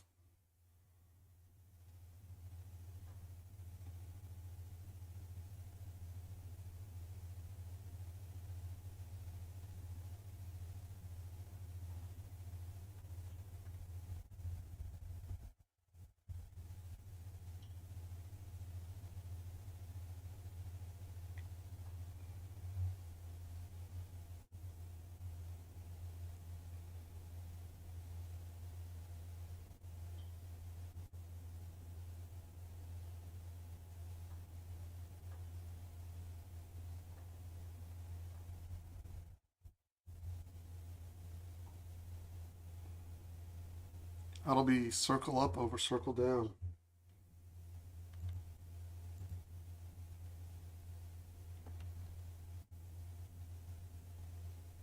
Still got to clear that 57.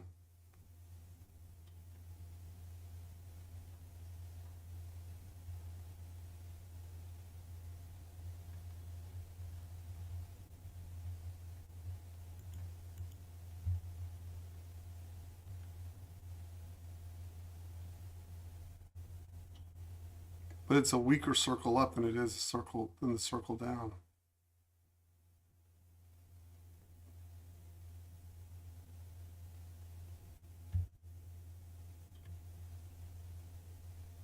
So we'll see what they do with it.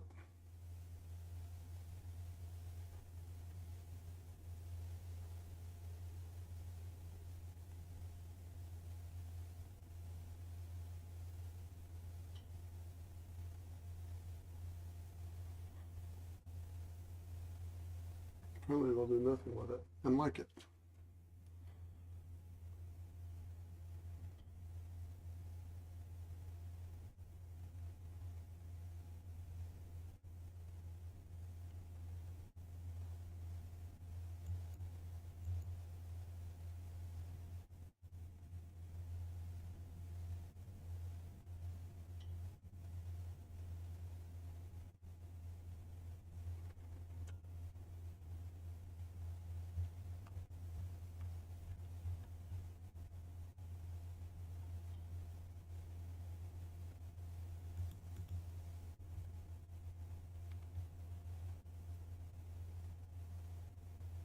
They've tried underneath Lobeck's low a couple of times now.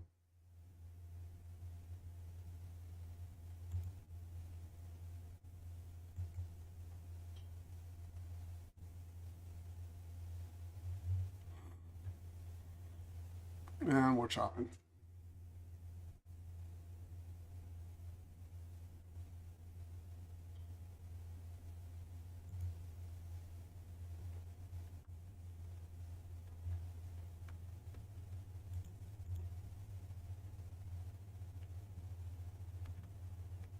And we're above the 21.57. See if they can get some juice. That's where you squeeze them. Double green.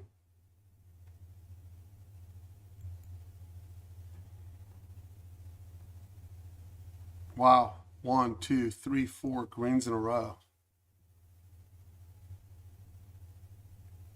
Is someone speaking?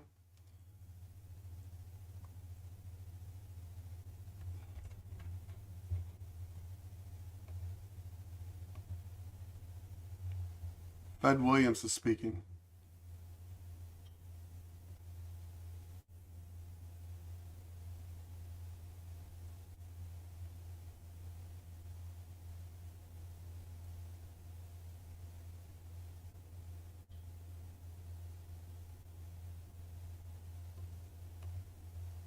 White bar down against that 57.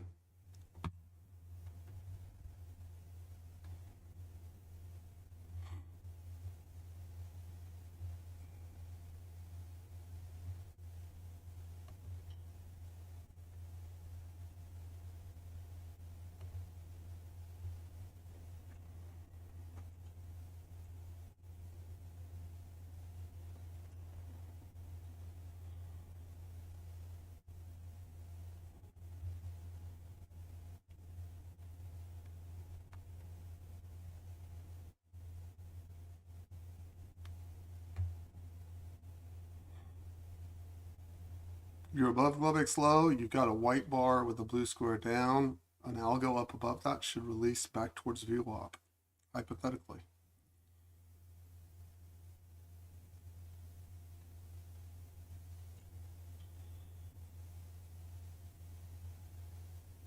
Blue square, blue circle up. They push. That's where they'll push.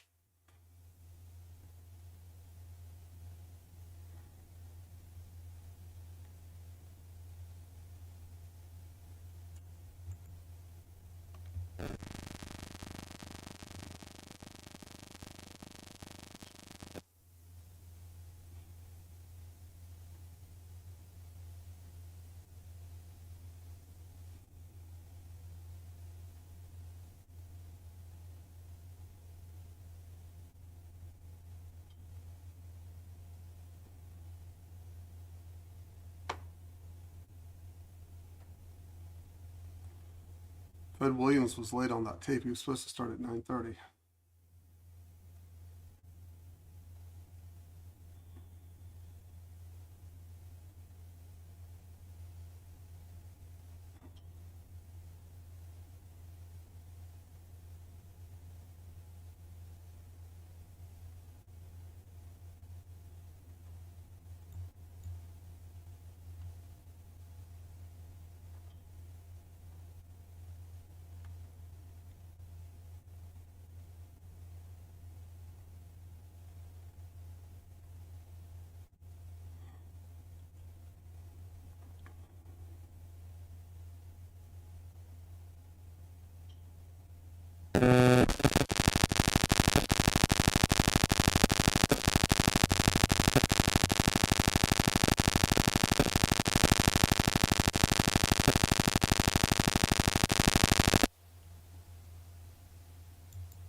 all these things are coming across from the Fed speaker, just FYI.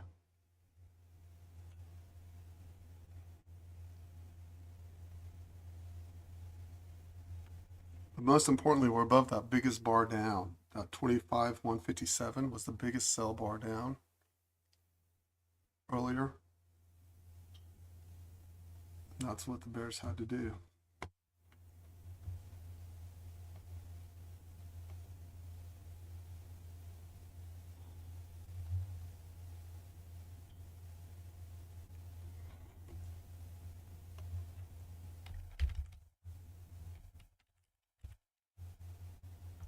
Five one five seven still rules the roost.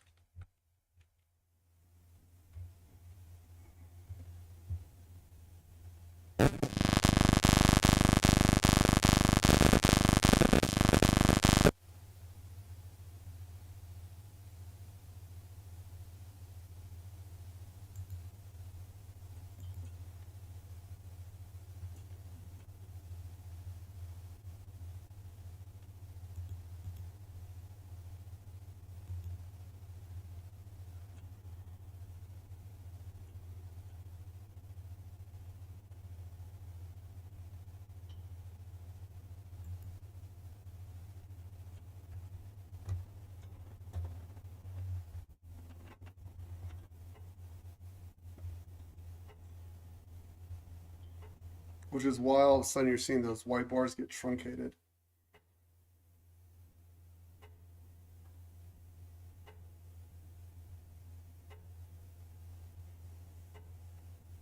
And I just did not come in with my A game today, mentally.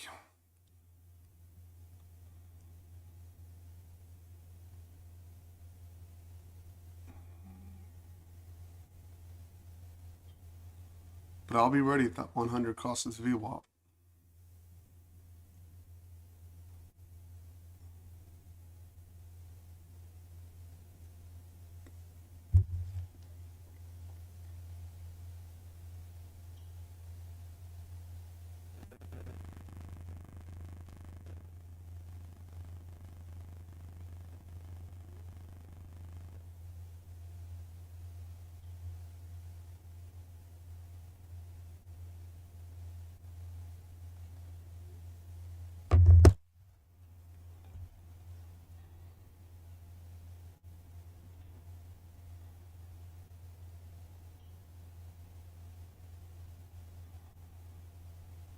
Back into the 57.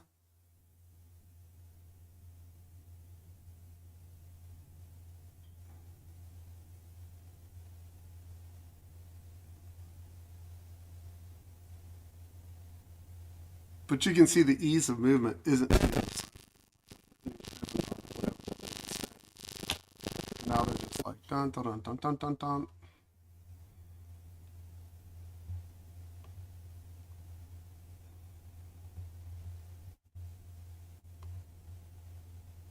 Underneath the 5.7, push down below the 5.7. Now if you get above it, see that guy just tried to press twice underneath. You get an algo above it, those two guys are stuck.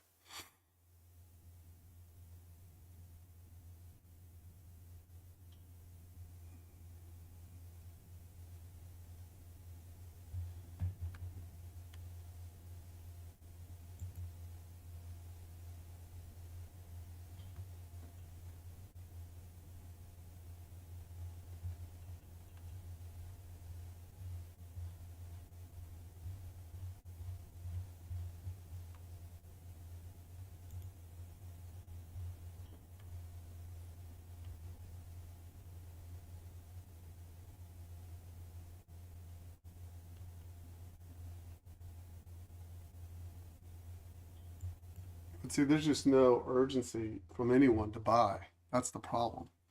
Like it's not zipping. It's more like, oh, can we get it to go?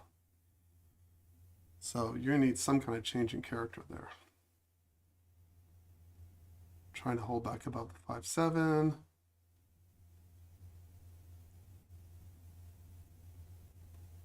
Trying.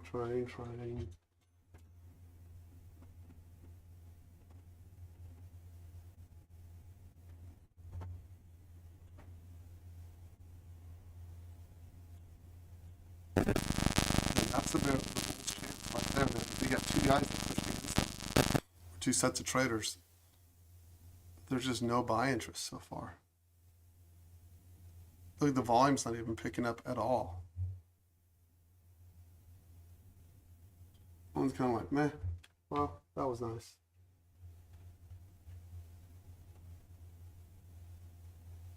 See what I mean? They're just not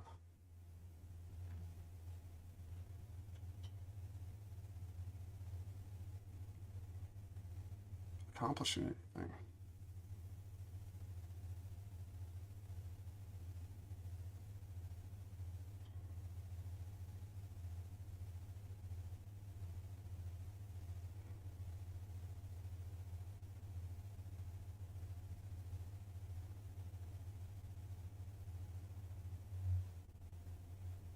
Oh, there you go. Got a little something going now. See if they can push up to VWAP.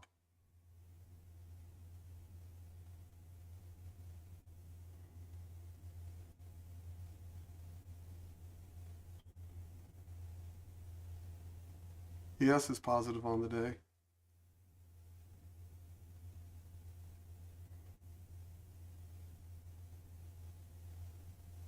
Blue dot up. Now if you get underneath 25, 157 again, probably no bueno.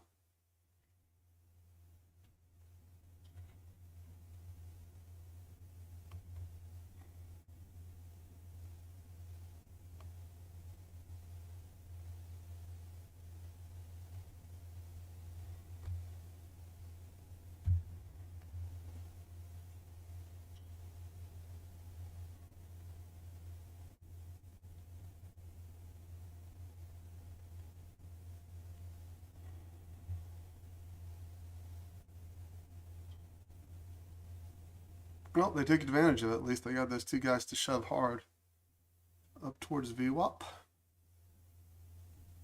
I don't have it. Tricky.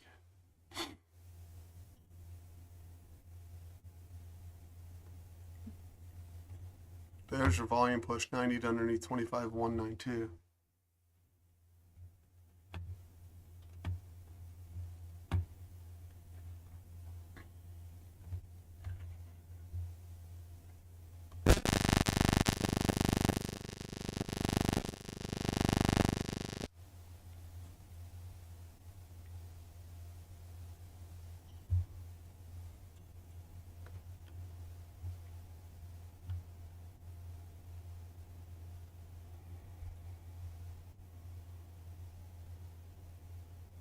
That was not an easy sequence.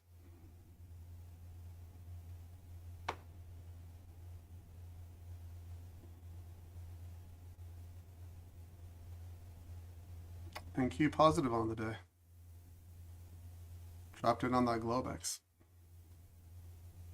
I don't think that was a very easy sequence at all. Back to VWAP. Again, as long as that 100 is underneath VWAP, the short signals tend to work. So I am prepared for when that VWAP crosses that 100, I will be looking for my longs.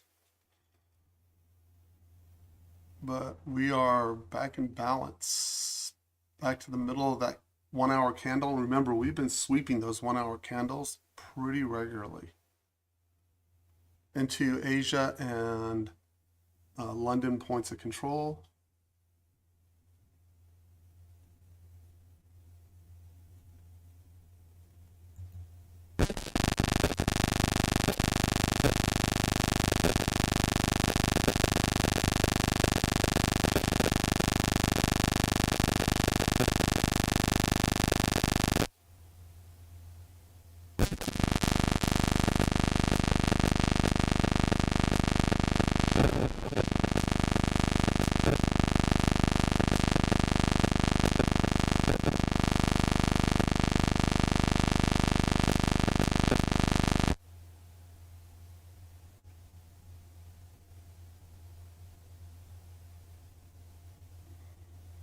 There's the big volume push now, just now, in this last bar.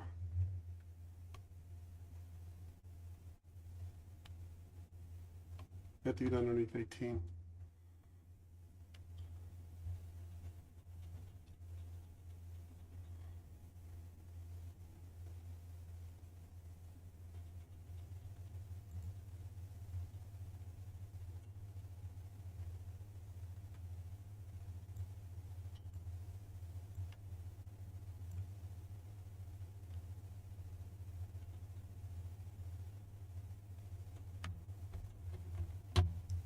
Straight line through that hourly.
Looking for a dot up, otherwise you got to clear this guy all the way over here.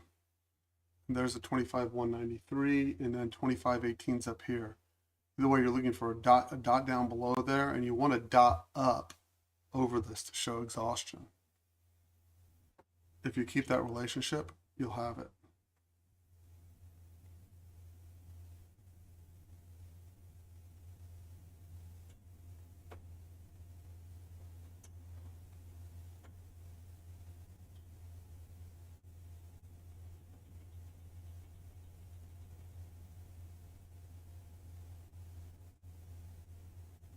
Usually I struggle with this PA, so I feel like I'm doing pretty good today because I'm like, oh, it's so meandering, but I can kind of see where they're laying everything out. It certainly helps.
See how we're dancing around those points of control?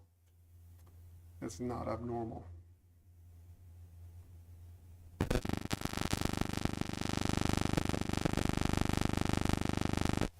And once we cleared this 25,157, they just didn't make it in a clear line like we needed.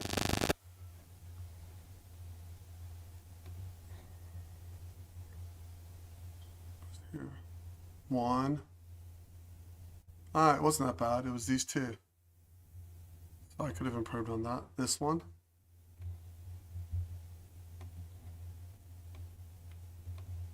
And then this one. Double square, double circle for the push up. And this one, sorry.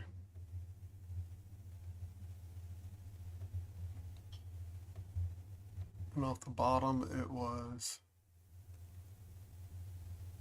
this, this, to this, and over here it was this. Took several times. This gave you this, this, and this. And I didn't get any of those three, but at least I'm learning it, so I'll get it. Don't have to get continuation on the push up. I don't have to guess where the reversal comes from because I know where the volume is. And I don't have to sit there and fight it. And at least it logically makes sense that we would be pushing one way or the other. So that helps me massively stay in the game and stay connected to where the pushes are coming from.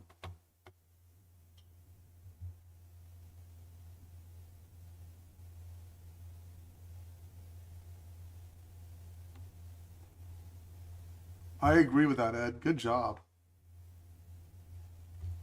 I'll roll the H this afternoon. I mean, this morning. Today after the close, I'll roll H. Nice work, sir. You adapted better than I did. There's your dot up, which you needed for exhaustion.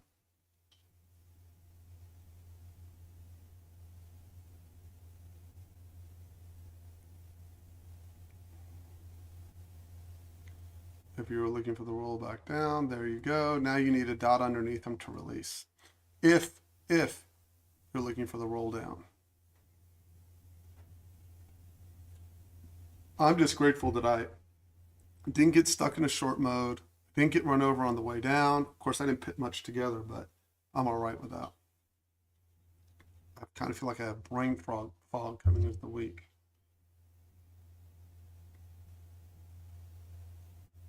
Ed, you're kicking ass, man. I'm happy for you. That was very good.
I'll be right back.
Comes back into VWAP right after the close. They squoozed all the shorts out. Now let's see what happens. Bar down, but no dots. Just light volume.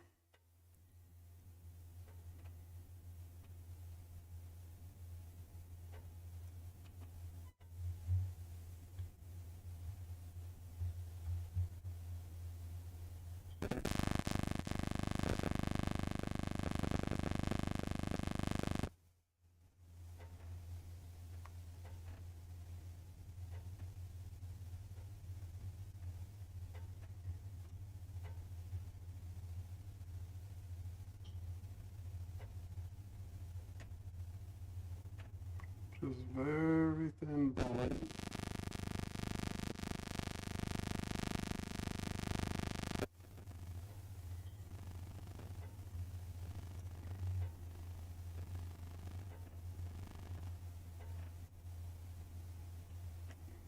But you knew where they had to break away. We just didn't get the algo underneath it. See that? That guy? Right there. That's what you needed up. Now you needed an out. Now you need an algo down underneath him if you're going to try and press back for the lows.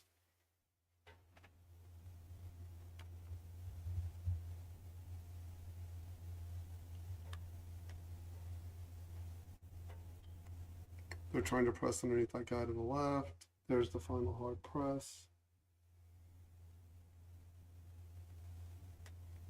Oh, I got pretty sloppy afterwards, didn't it?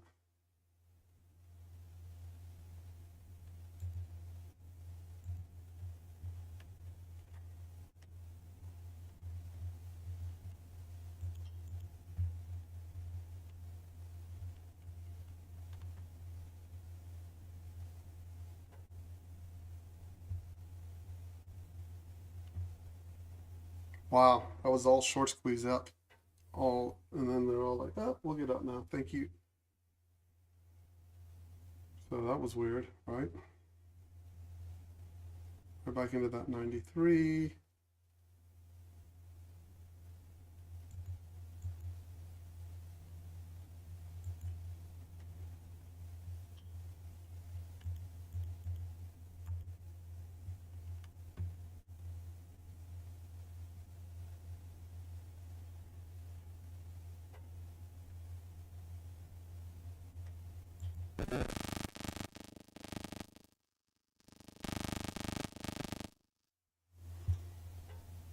Someone may be speaking.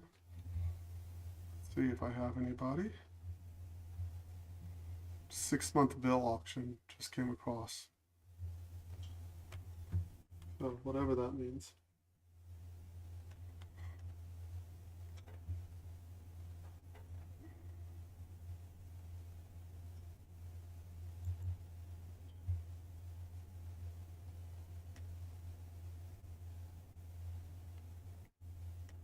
Testing underneath 93, not much there.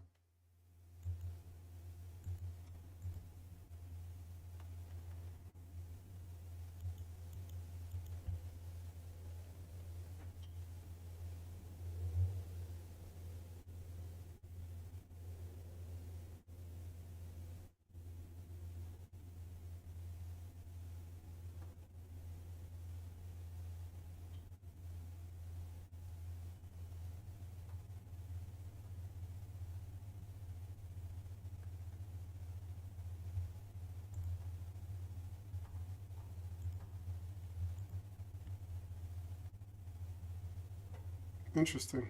They gave it all up. That wasn't an easy sequence. See ya.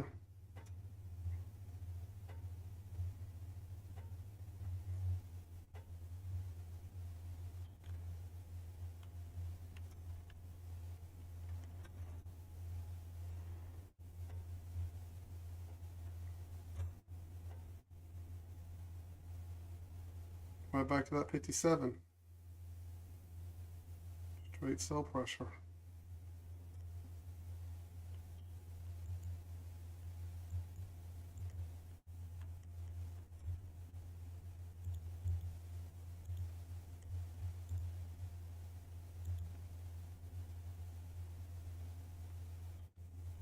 Wow.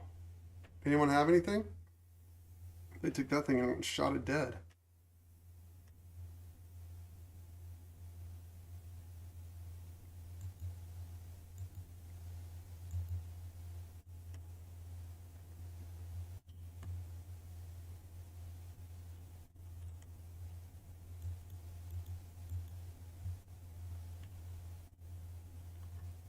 Like they didn't even give it consideration. They're just like, yeah, we're gonna kill it. Anyone have anything? Because I don't.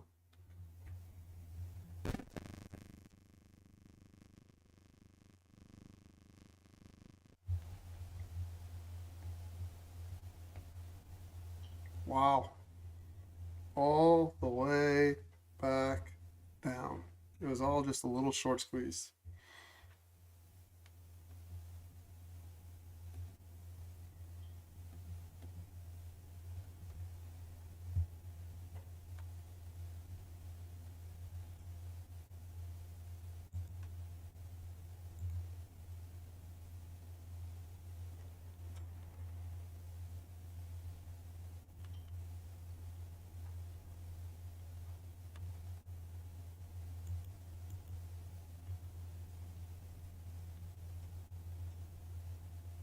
I have no idea what's going on, guys, but someone's speaking somewhere because they just crushed it.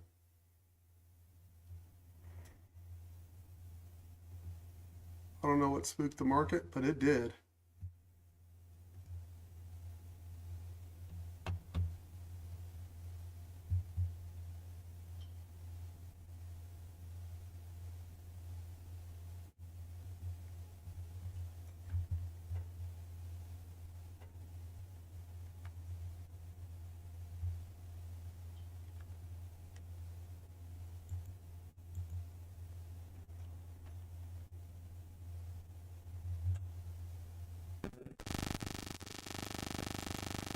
Full on sell pressure.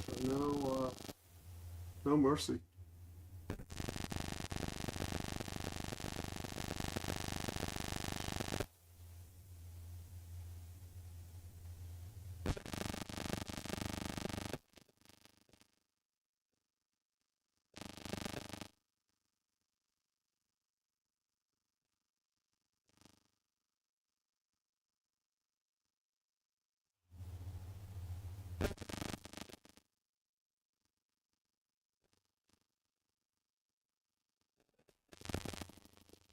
No idea.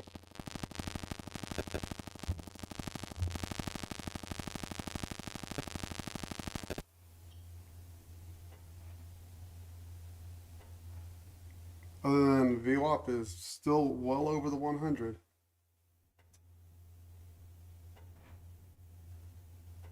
That's pretty gruesome right there. You could have gotten bludgeoned.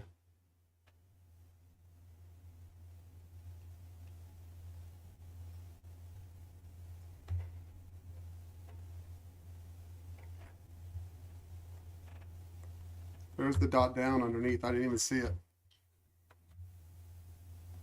Dot up, dot down.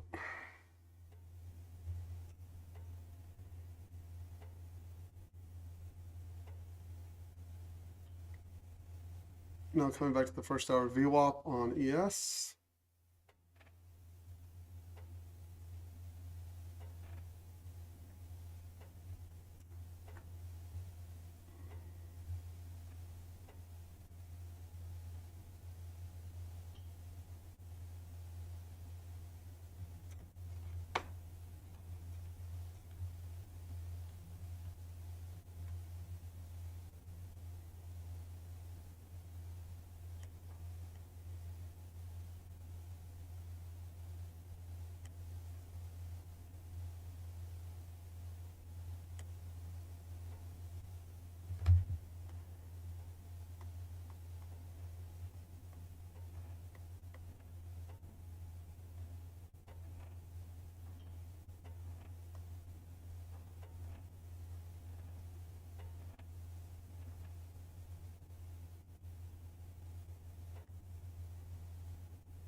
I think this is your guy downstairs.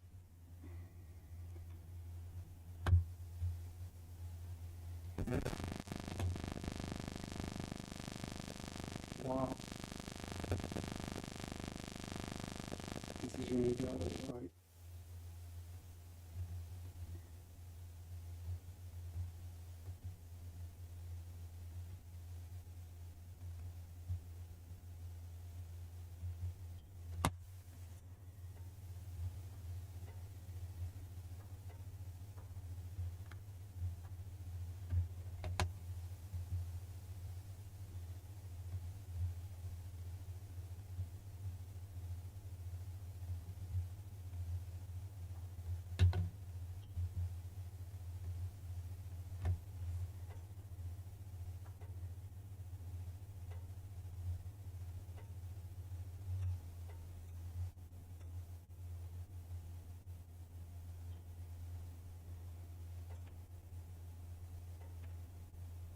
Just keep your heads about you. We'll be all right. Not easy when they do that. That coincided with that. London closed, and they were just done to just squeeze those guys out in a thin market. Pretty brutal. Hard press down.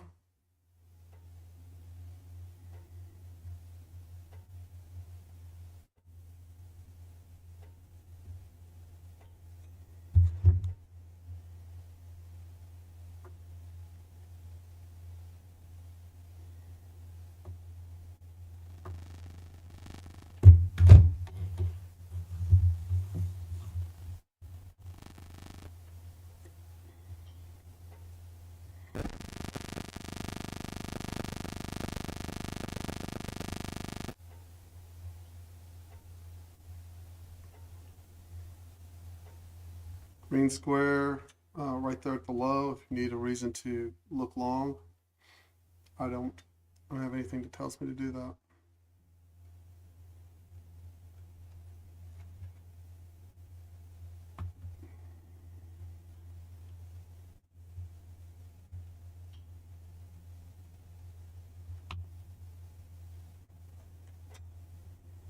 Back to test phobic slow.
Man, that was rude. On London close, that was just rude.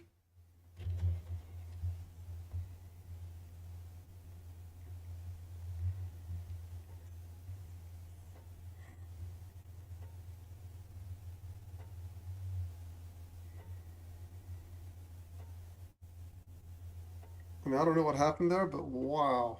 They took it to town.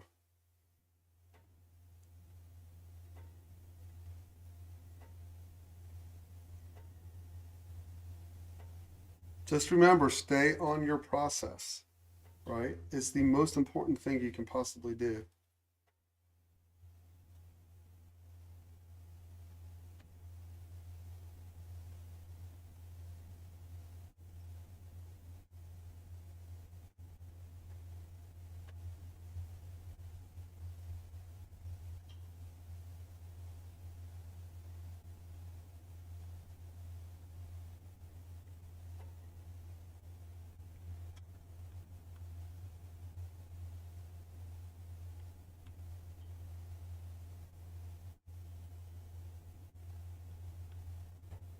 Drop between Friday's low and Lubbock's low. Coming back up for another trap.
Guys, I have no idea what's going on. We're just shuffling around on the dome.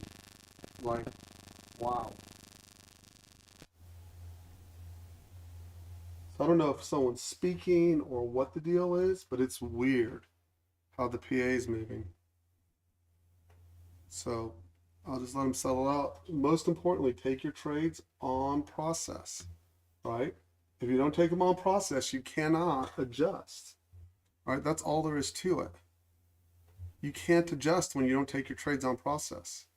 If you don't understand the environment like I don't right now, just go, okay, I'll wait till they clarify it.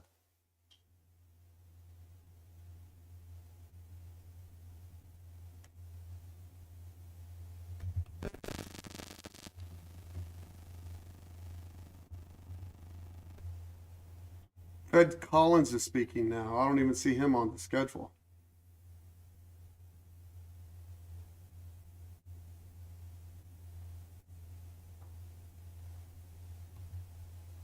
And he's speaking about rate cuts and that he thinks the future blah blah blah is lower, the future inflation risks have lowered. So that's why you're getting a bounce now.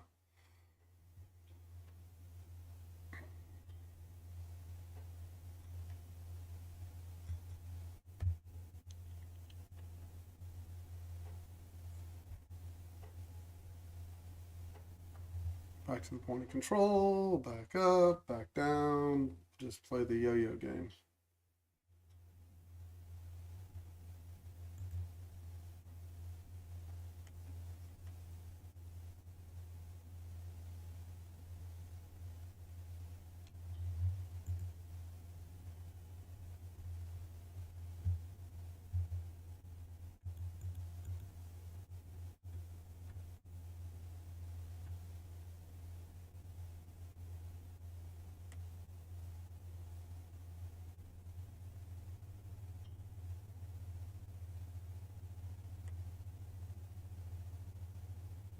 White bar down.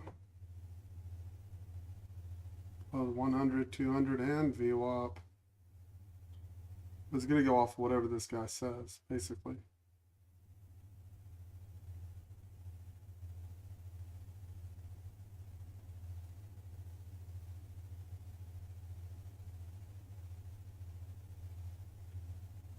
Told you.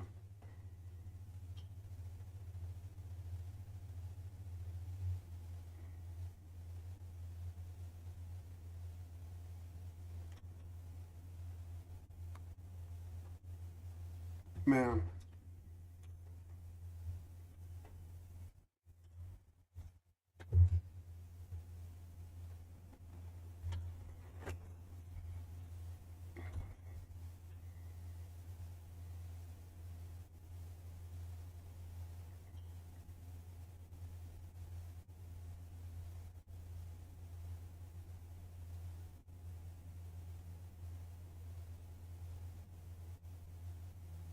Just ghost in the machine bullshit. That's all that is.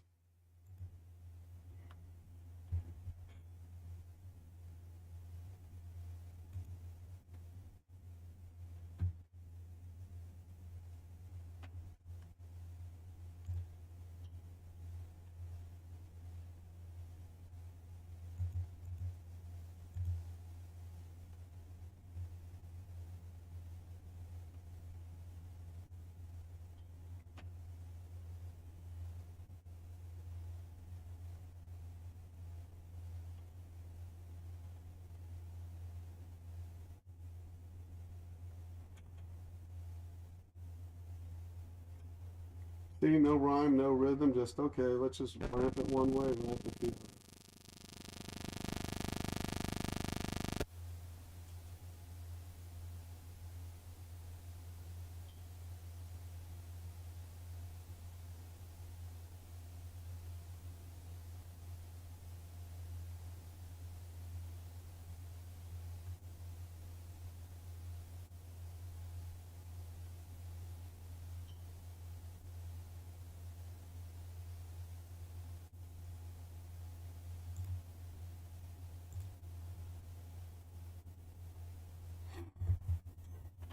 I'm just going to lay back and chill.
I'm telling you, this is all based off of whatever happened here at lunch.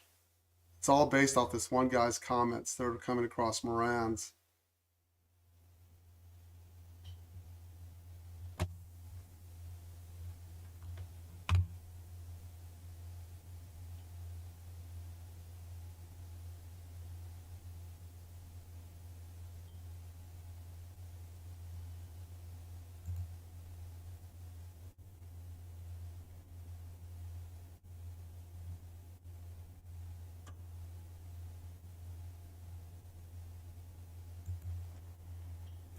whatever was said by the guy, it's just the market got uber thin, and that's why you're having this PA.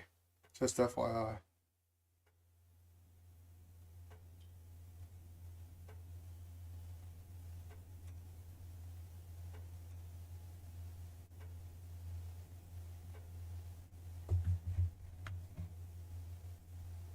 Or maybe I need a roll.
So someone has informed me that the H is trading better than the Z. So I'm going to roll this chart over.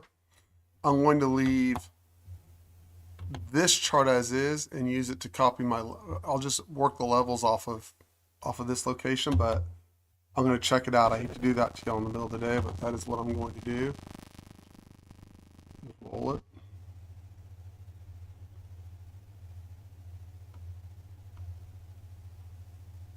So my levels will be off a little bit.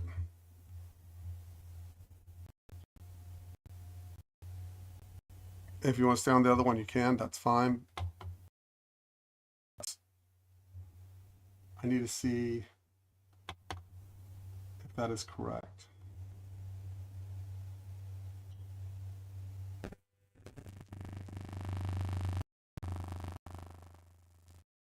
It does look different. Okay, let me think about it for a minute. Look. The time is any in the middle of the day.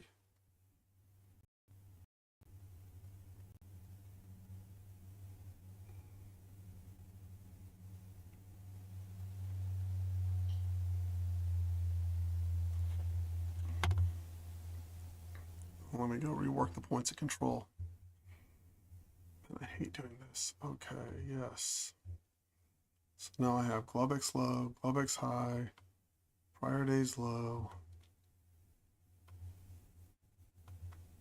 first hour point of control.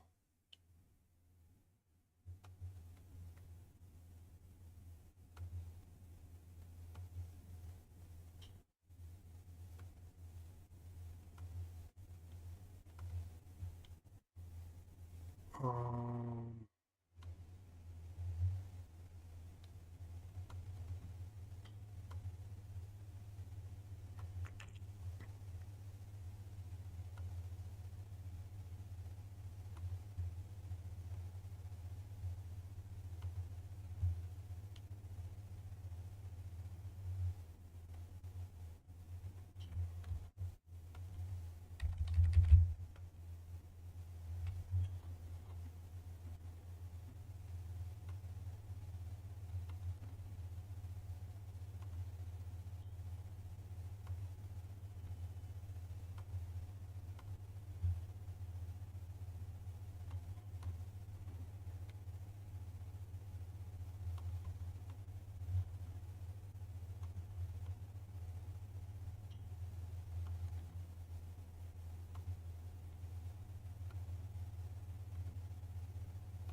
got it.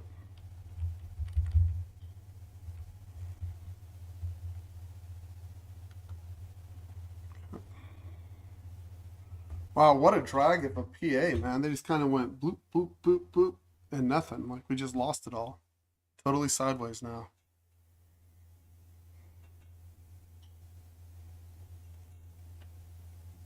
Not long, not short. We're under Asia point of control, where we rejected, and we're over the US point of control, where we've held. And we are, and there's Europe. And there's VWAP.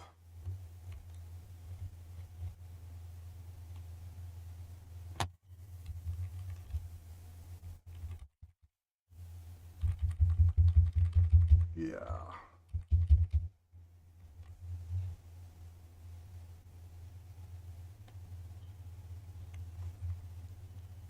And the white bars down have been mostly pretty golden, mostly. Some exceptions.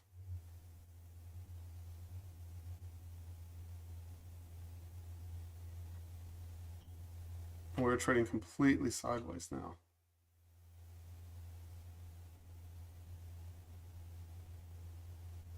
This is the time you least want to trade when we're going sideways. It's your best opportunity to get chopped.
Does anyone have any questions over what I said this morning or how it's going?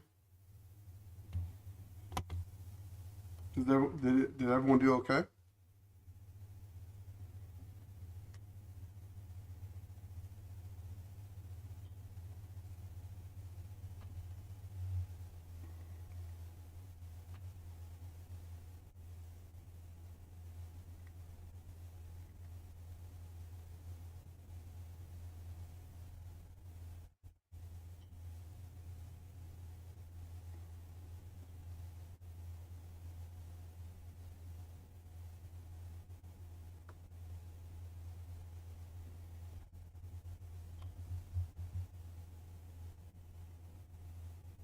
Great. How'd it work out, Joyce? Good or poorly? It was on process. That's really all that matters. Good job, Dan. Good, Brian.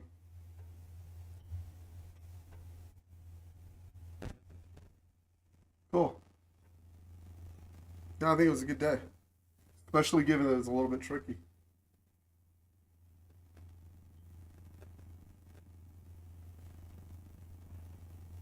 I think the key is just not forcing your hand in this environment. Now they're just grinding through it.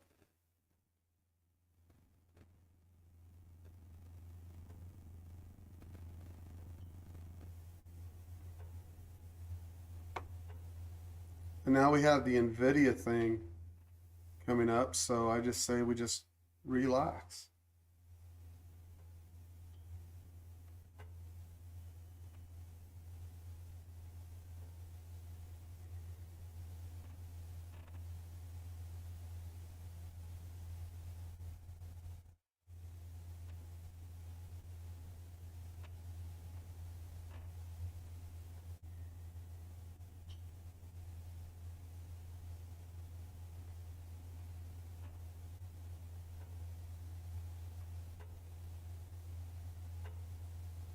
So I think I'm going to go to lunch and I'll look if there's anything to do this afternoon. That NVIDIA deal is supposed to tentatively start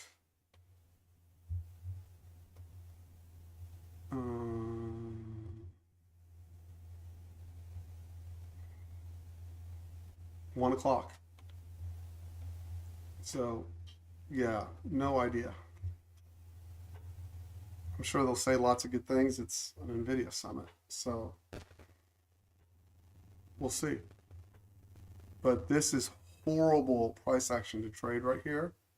See, look at look at all your bars that are any size. They're all folding over each other, right? So you have to guess if you're going to get the next 10 points up or down. Don't do that. That causes destruction in your trading account. Just take it easy. Let it develop and make sure that it's having some kind of trend. That right there is no trend.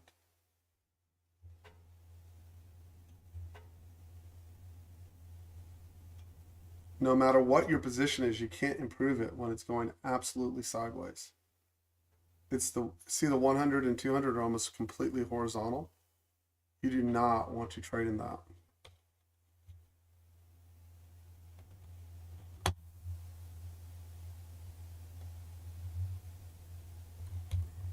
I mean, man, So few signals showed up on the turn after 11 o'clock. 1, 2, 3. You were doing all right until then, but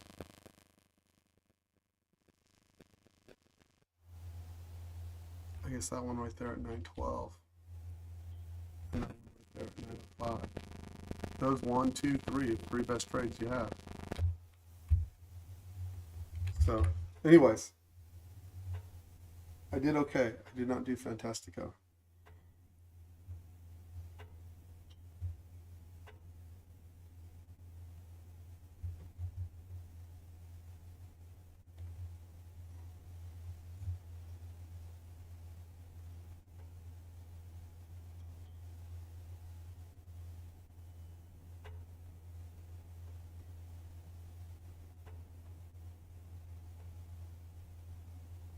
So we'll see what they do. Let's go see what Nvidia is doing today.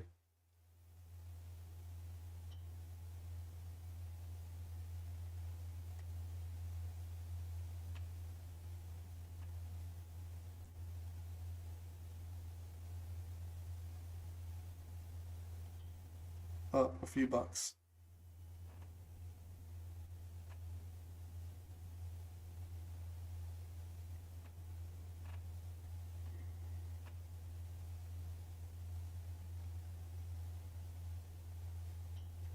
Tesla 477. That's awesome.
Hey guys, I'm going to mute out for a little bit.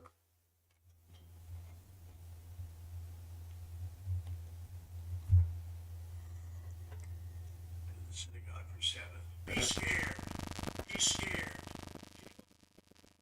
Thanks for tuning in, everybody. Cardinal Timothy Dolan, the Monday of this third week of Advent and the first week of Hanukkah for our Jewish neighbors.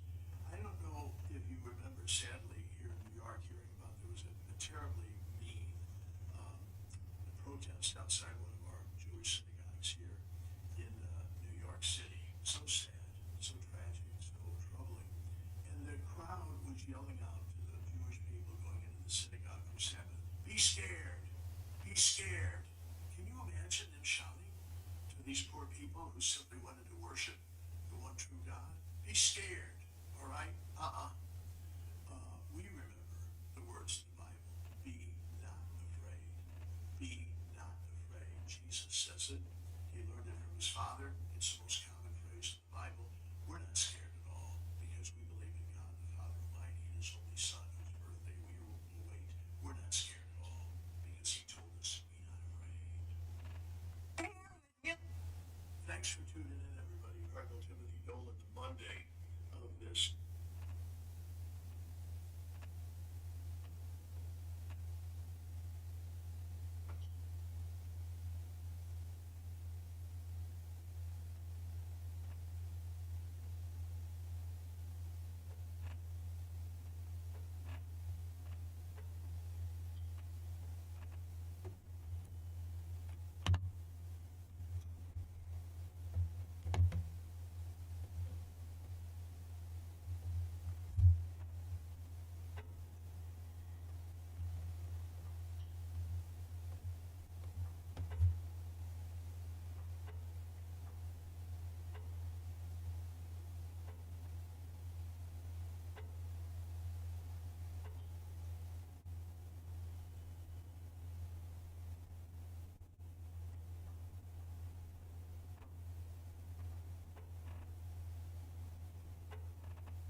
Hey Siri, call Bill Morgan.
Simon.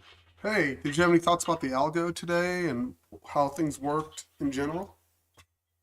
I thought things worked well. I mean,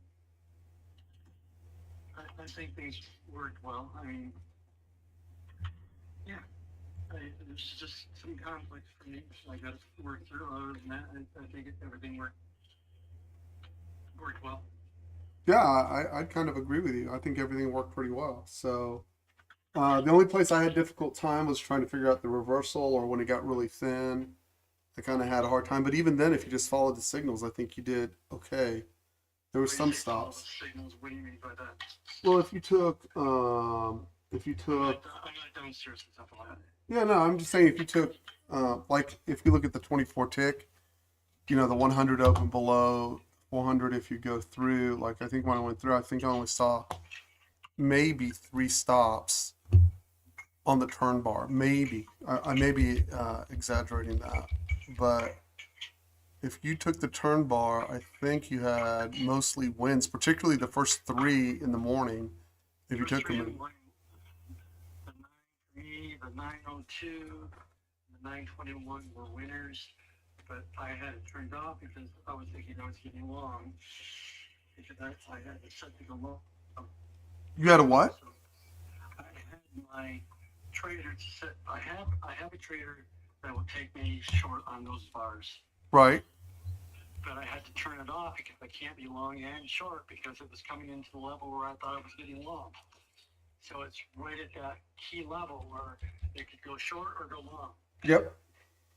So I turned my short off because I didn't want to trigger long and short on me. Makes sense. So I've got to figure out how I'm going to do that because there's two different traders.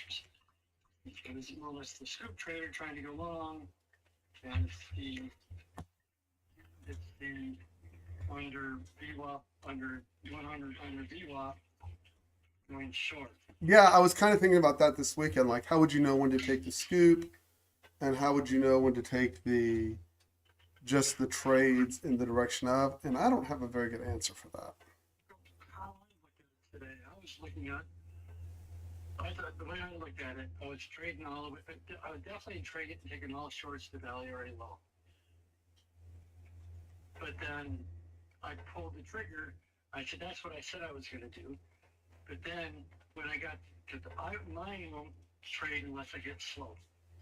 I need to have slope, and then I'm taking it just by bars down. Yeah. I have it set up. And I don't have a sequence either, so I can take it. I can turn it off discretionary. Right. So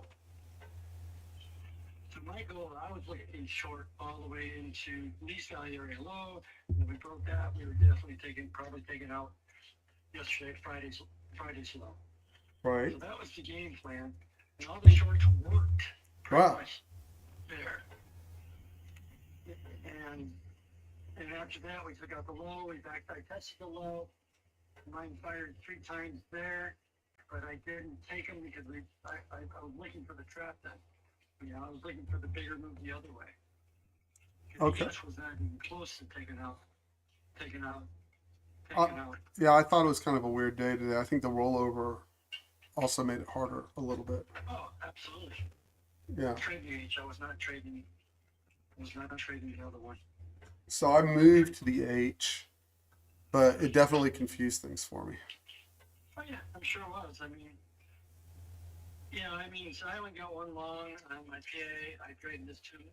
When we got above, I forget which one. I got two scales. Got stopped on the trailers. Two trailers. And then the dollar count, I'm slightly down because I didn't get initially two shorts, and then I didn't get the short up when we made that move back to VWAP. I didn't.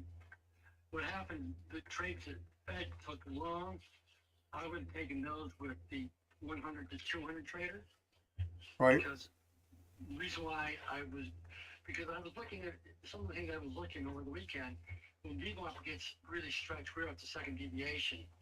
So we were like 122 points away from VWAP, the 100 was. And I know we're getting pretty close to the reversions of mean trade if it isn't true trend day down. Right. And back-to-back trend day zones are pretty.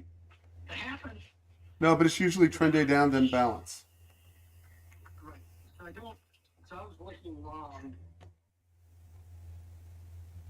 So I didn't the short off the top when we come out once we got below the biggest seller buyer up top on the bounce around New York. I mean around just before London close. Yeah, that was. I, that's where I probably should have shorted ice.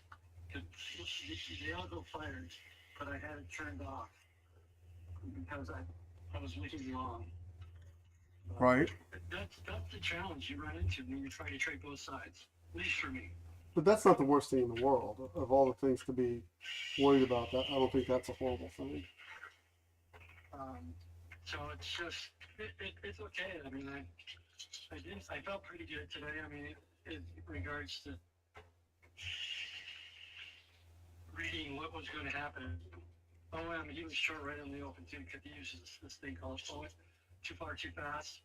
So I don't know how many points he caught, but it doesn't matter to me. Yeah. But yeah.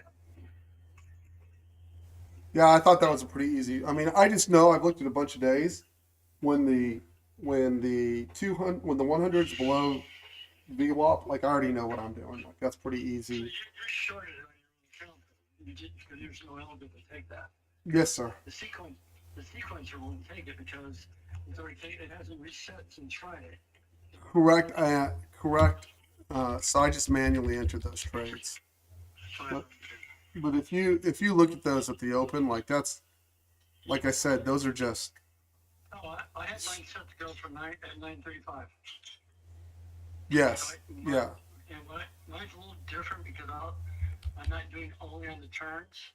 What I right, found with the shorts is I'll take the way I have set up. We gotta have slope first. right, But if I get the slope, I'll take any dot down off the high. I mean off the turn. It right. doesn't have to be on the turn. But I can't do that on the long. The longs don't seem to work as well. Um, so I have it set that way, but it doesn't seem to work as good. I just don't understand this zigzag that we get at the bottom.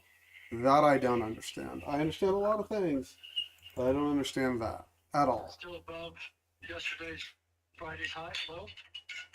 Um, We had a wide, we had a 400 point IB today.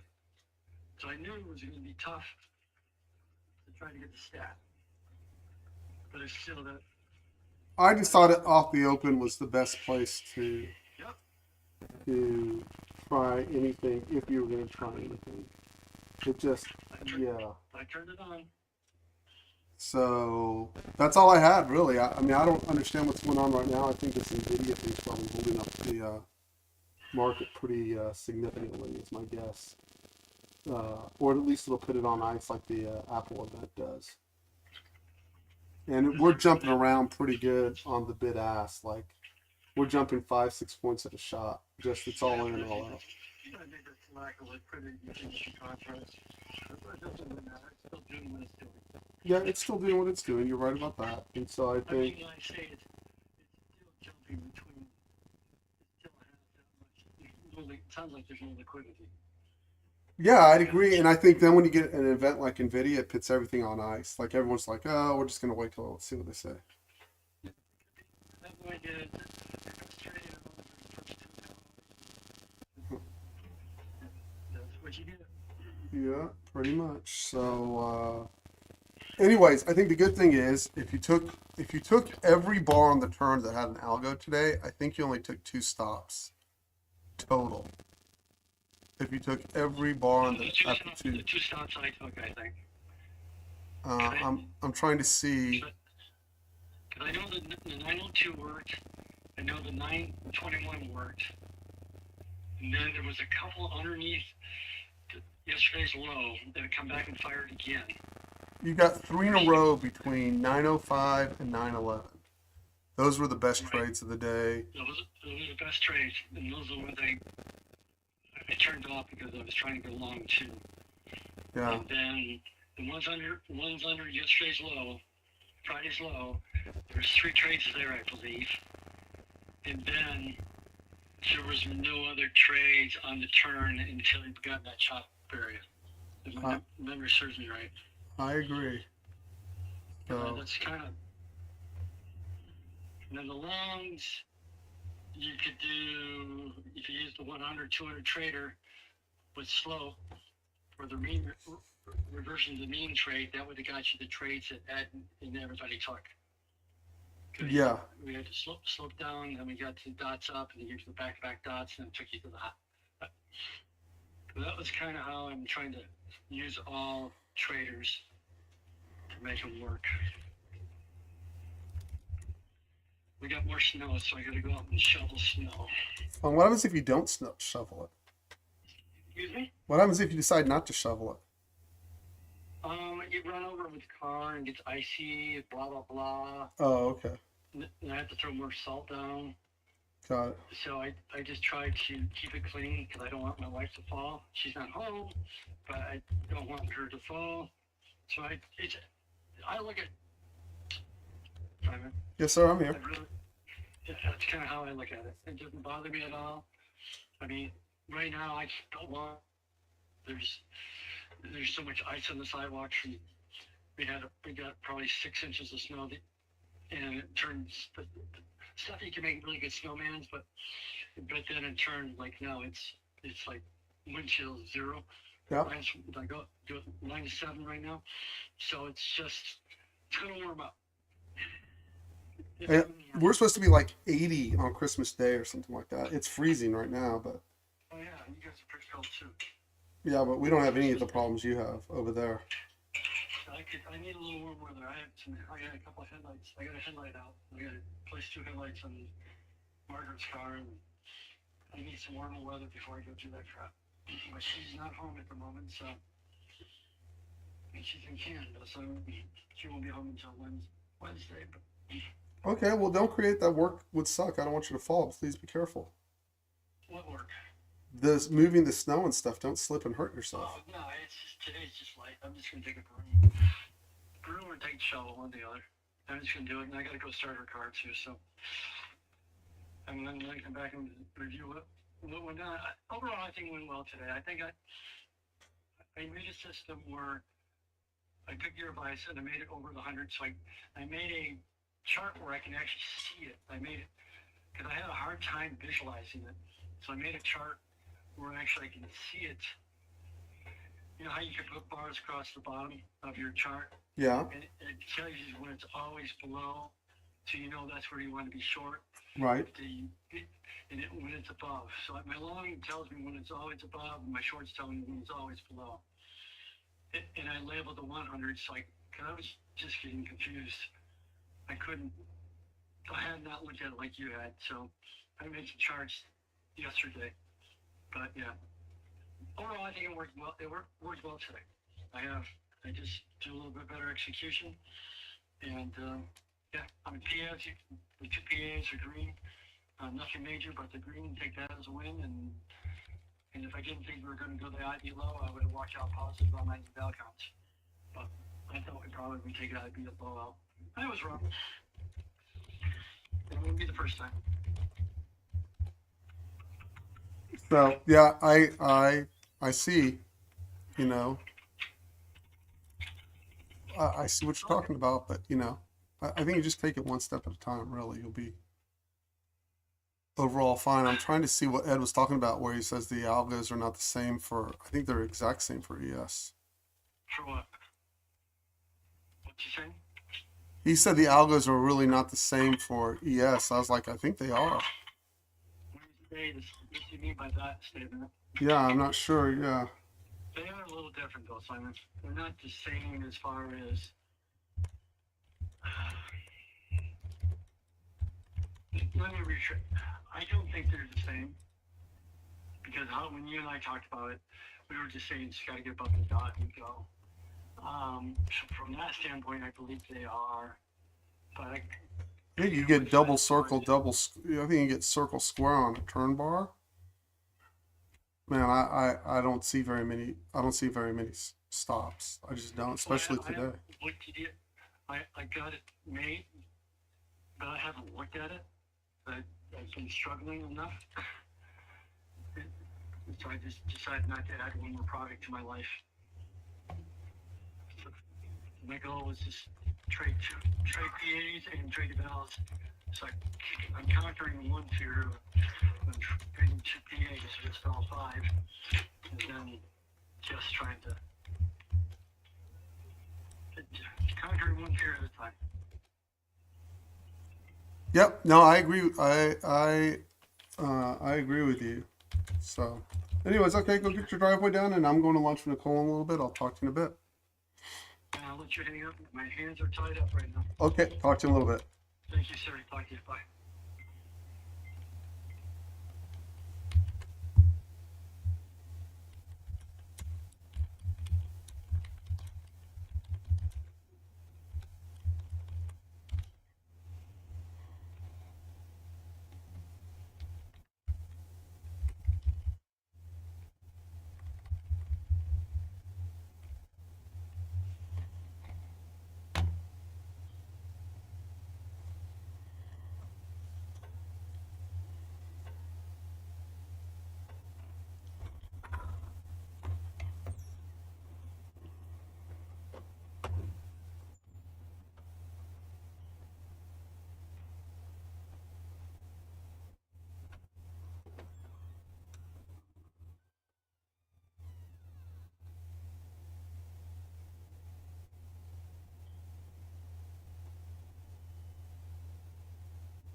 Yeah, that fucking sucks.